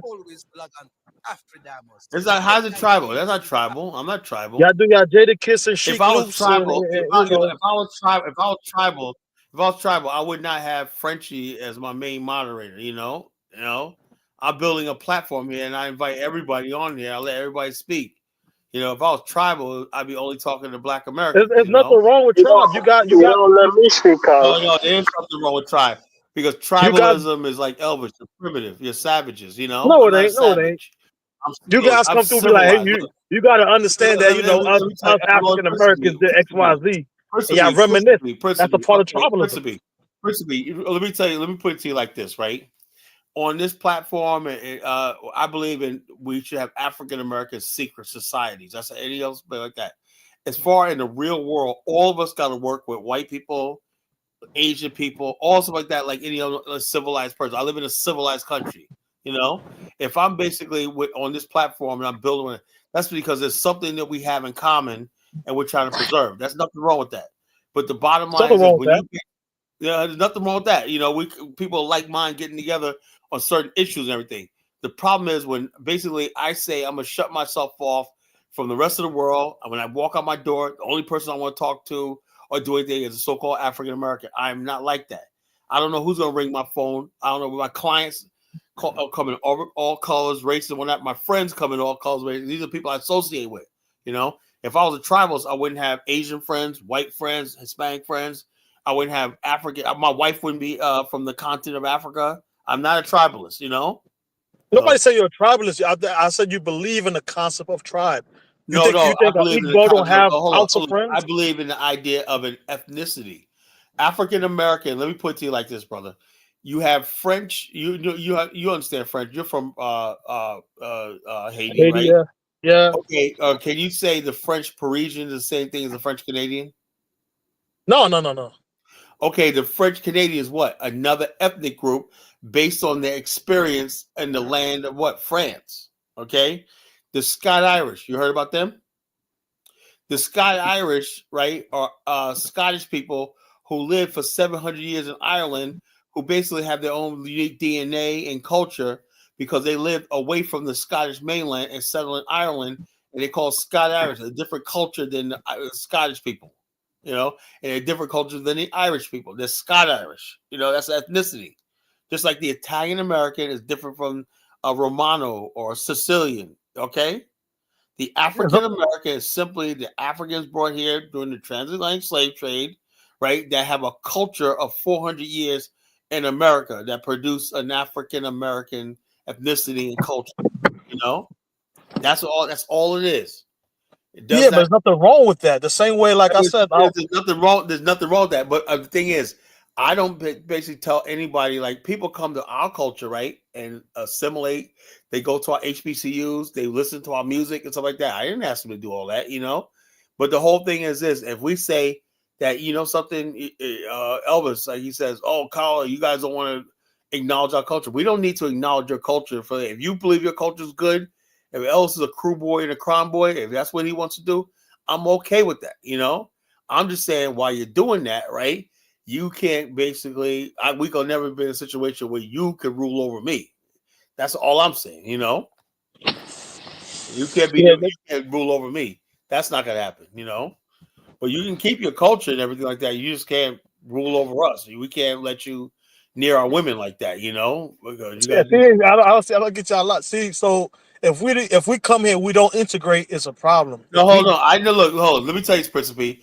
I never said you had to integrate with us. I mean, maybe Dollar Bill once said that. Dollar Bill always says that. Look. My position is I don't care about you guys integrating. Do your own thing. You guys too small in numbers for us to matter. I don't care. I'm not gonna lose no sleep if you don't integrate with us. Do your own thing. All I'm saying is, when you are in America, understand, because you're black, we're living in a racist country, and recognize who the common enemy is, right? Don't get out there like Elvis, shaking your ass in front of white women in a restaurant out of nowhere, and doing shit like Elvis does. Don't do shit like that. Knowing how to behave in public and whatnot in front of white people. Don't coon and buck dance in front of white people, because in your country, race wasn't a problem. That's what the problem we have. We don't say assimilate. We say we get on code. That means if I go to Africa, if I go to Liberia, whatnot, one thing I do is push my values on them. I just, whatever they're doing, they say when in Rome, do as the Romans do. Whatever the majority of Liberians do, I'm doing, So the bottom line, when in Rome, do as the Romans do. Well, the bottom line is this: if you see us dressing a certain way, acting a certain way towards white people, don't come over here telling us we got it all wrong. White people are fine, and also, no, we got our relationship with white people that we've cultivated over years. We have an understanding. They don't give a shit about us. We don't give a shit about them, but we still understand we got to work together and live together. That's it. But Africans want us to come there and hold their hands and love them and worship them like they do. That's not gonna happen. I don't see that from them, but I hear you. It is the truth. It is true. They love white people, bro, because white people gave them food in the refugee camps and shit like that. And the white people gave them. Kyla, what's wrong with shaking your ass in front of white women? No, Elvis, man, don't make a fool out of yourself. That's what I'm talking about. Well, you made up some shit about me talking about I should be shaking my ass in front of white women. What are you talking about? I just think about every time I think of that dude, that big Nigerian, the muscle dude, and you think about me, Kyla. Yeah, so I said I know, but it's the mentality you got. That's what you mind. Come on, man. Yeah, you don't know me, Kyla. I'm not like that. Happy-go-lucky, He promotes black business, man. Kyla, he promotes black business. Happy-go-lucky, glad to be in America. Because you never Kyla, you think I'm happy-go-lucky? Yeah, because you got That's flattering. for the first time, you know. I'm glad you think I'm happy-go-lucky. The groovy dude promote black business though. He be going to the soul food restaurants and all that, man. Oh Lord, Collar just jealous he can't He dance like jealous, that man. dude, bro. Collar be jealous, He man. jealous. He does for the movie. That dude be popping and locking. Collar can't pop and lock nothing. Yeah, let's see. Let's find this. Let's find this guy. Enough of that dumbass shit, you know. Yeah. Man. Let's find this guy. How do I look? Was you listening earlier on Princeip?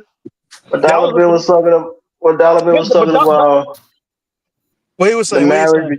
He was talking about the African women don't like to date African American men, and I was saying that maybe it's just because African American men aren't really checking for African women like that, right? And that's a possibility, but I do see it, at a smaller, scale. Well, no, Some they're African not Americans. specifically looking for. No, they're not specifically looking for African women. But I'm telling you right now, if a state like Virginia, where the male-female ratio is 5-1, an African woman will get bagged just as anybody else. Trust me, I know. Right, and I'm saying in some communities where there are way more African American women, most African American men are going to end up with African American women. That's just a law of the numbers. It's a cultural element too to it, like like Right. like some of the people that hang out in the R&B clubs and the hip hop Right, and clubs. also, I don't want nobody like, I don't want to go outside of my culture and somebody be judging me. Why do you do that? Why do you Exactly. guys do Some that? people, That's like nasty. certain Yeah, I don't want Haitians, none of that shit. they mainly party around other Haitians. Like Dollar Bill Yeah, talking that's about what all I'm saying. the Caribs being all the. If you go to New York, they got a bunch of Haitian churches. You know what I mean? Yeah, my French. culture is different. I don't want to bring somebody in that I have to try to tell them, oh, this is like this. No, this is, I don't want to do that. I don't want to go to their family and their family is judging me. I don't want that shit. Bottom line is, you guys have every right to stay in your own culture, marry who you want to be. I am not mad at you, bro. The thing is, the Caribbeans be doing like what they call like face a face. They'll be like doing like dance hall versus compa or Afrobeat versus. Like this is what I'm talking about, right? You cannot be doing this shit. That nigga dancing, bro.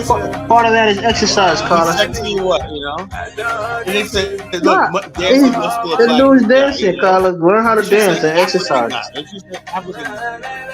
Lose some weight, Carter. Kala used to brag about how R&B, The dude, if you dance like that for 1 month, Carter, you lose like 30 pounds, man. That's exercise. I lost all the way I needed to. I'm not gonna. If I dance like that, it's gonna be in my own house. It ain't gonna be no damn public. That's because you ain't got the moves to show up. That's black pride right there. He has so much black pride that he's not. Check this out. He's not concerned about white dance opinions. with white girls. We don't do shit like this, man. Oh, that motherfucker. Come on, Elvis. I mean, what's wrong with that? They're dancing in the village. Nah, fuck that dude, man, with that white girl. Fuck that. I mean, you know me. I'm all about being black on black, but it's not like he's corny. It's not like he's doing a minstrel show. No. They're both dancing together. What we call a minstrel show, Africans call that culture. We call it. We call a minstrel show. The dude is not performing for white people. He's dancing with a white. Actually, a white girl went to his village. No, that village. Acclimated to his village, wore his traditional garb, and started dancing. The whole thing, and they talk about that village look like Elvis. that You guys can keep her your people. culture, man. To tell you the truth, you can keep the culture. Here's another one. Let's see. Another one. These African guys love white women, bro. Ain't telling me nothing, man. You think they tie those white women up to bring them to their villages, or you think those white women went there by themselves? I have no idea. I have no idea, man. It's that African guy. I don't know, man. You just wish you wish you was muscle bound like that dude right there, and you ain't muscle bound. That's it. I don't think so. Probably you just gotta. Bottom line, if this is your culture, man, Elvis, man. If that's your What's culture, wrong? What's wrong with that? What's wrong with that, Carlos? What's wrong with that? We just don't do that, bro. Kala, What did you lip do? syncing, man. Just go to Dancing with the Stars. What did You he see a do? bunch He of picked African up another Americans do the dude. same What thing, is man. that? Is that Coney? What did he do? Dancing with the Stars. Whatever, man, whatever. That's the It's African not. culture, man. It's It's what not like what's they're it called? It's not like they're chucking bananas at him and he's eating it. This is hey, it has more Elvis culture. This is what they want to friggin' us to friggin' say. You guys gotta adopt our culture and whatnot. You know, nothing wrong with these kids are cute, whatnot, but come on. No. I mean, there you go. That's what I was gonna say. These little kids having fun in the village. This is normal life. Kids walk around with the But shorts this and is the what they shirt want off. for this is what this Step into Wix want for our Studio, kids, the right? That's platform what I'm for saying. If you agencies don't and think, if you enterprises, don't like and that, you turn don't think you website can layouts handle that, into an don't go to art form. Africa. Stay in You America. know what I'm saying? So no. I go to Africa, but I What do you don't mean? do this shit. No. You know, You despise the culture of the people, then don't go you be get amongst what? them. That's why I don't go. That's why I never went to your village, right? Yeah, and that's fine. Stay in America, fella. So there you go. Kala, Elvis, you do know this do you happened walk in like that, Elvis? Yeah, I used to walk like that when I was a Do you kid. walk like that, Elvis? Yeah, I used to walk like that when I There was a you kid. go, Elvis. I did it. Yo, I did it in the Kala, United States. I do the two hand stand and try to walk on my hand. A lot of people do that. White people do Kala, that too. you do know this happen every day in the public school system every day, right? In All right, America, right? whatever person. Whatever person. You gotta. I don't see nothing wrong. I think you just need to admit that you have a like affinity to your own people.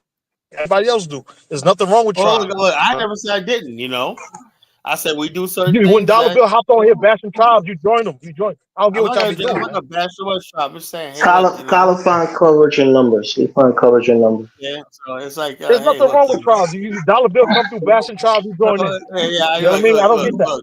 look, y'all can be as tribal and stuff like that as you want to. You It's know, not even It's being not y'all. tribal. You People just included. You they included in y'all. enjoy I'm in their y'all. culture You guys and they You want to included life. in y'all though. You take part of it too. culturally, your country and Nova Scotia will never develop. You'll never get advanced. You know, so you guys will be stuck in America to the day you die. You know, because you guys won't rise above that culture. Maybe Bro, Kala. you're part of the y'all though. I don't get it. You're part of the y'all. You are remember included in the y'all. No, we're not. No, we're not, bro. We're You see, something. that's what I did when I told them they're not African. They got mad at me. They even dropped me. No. When I told them they're not Different. African.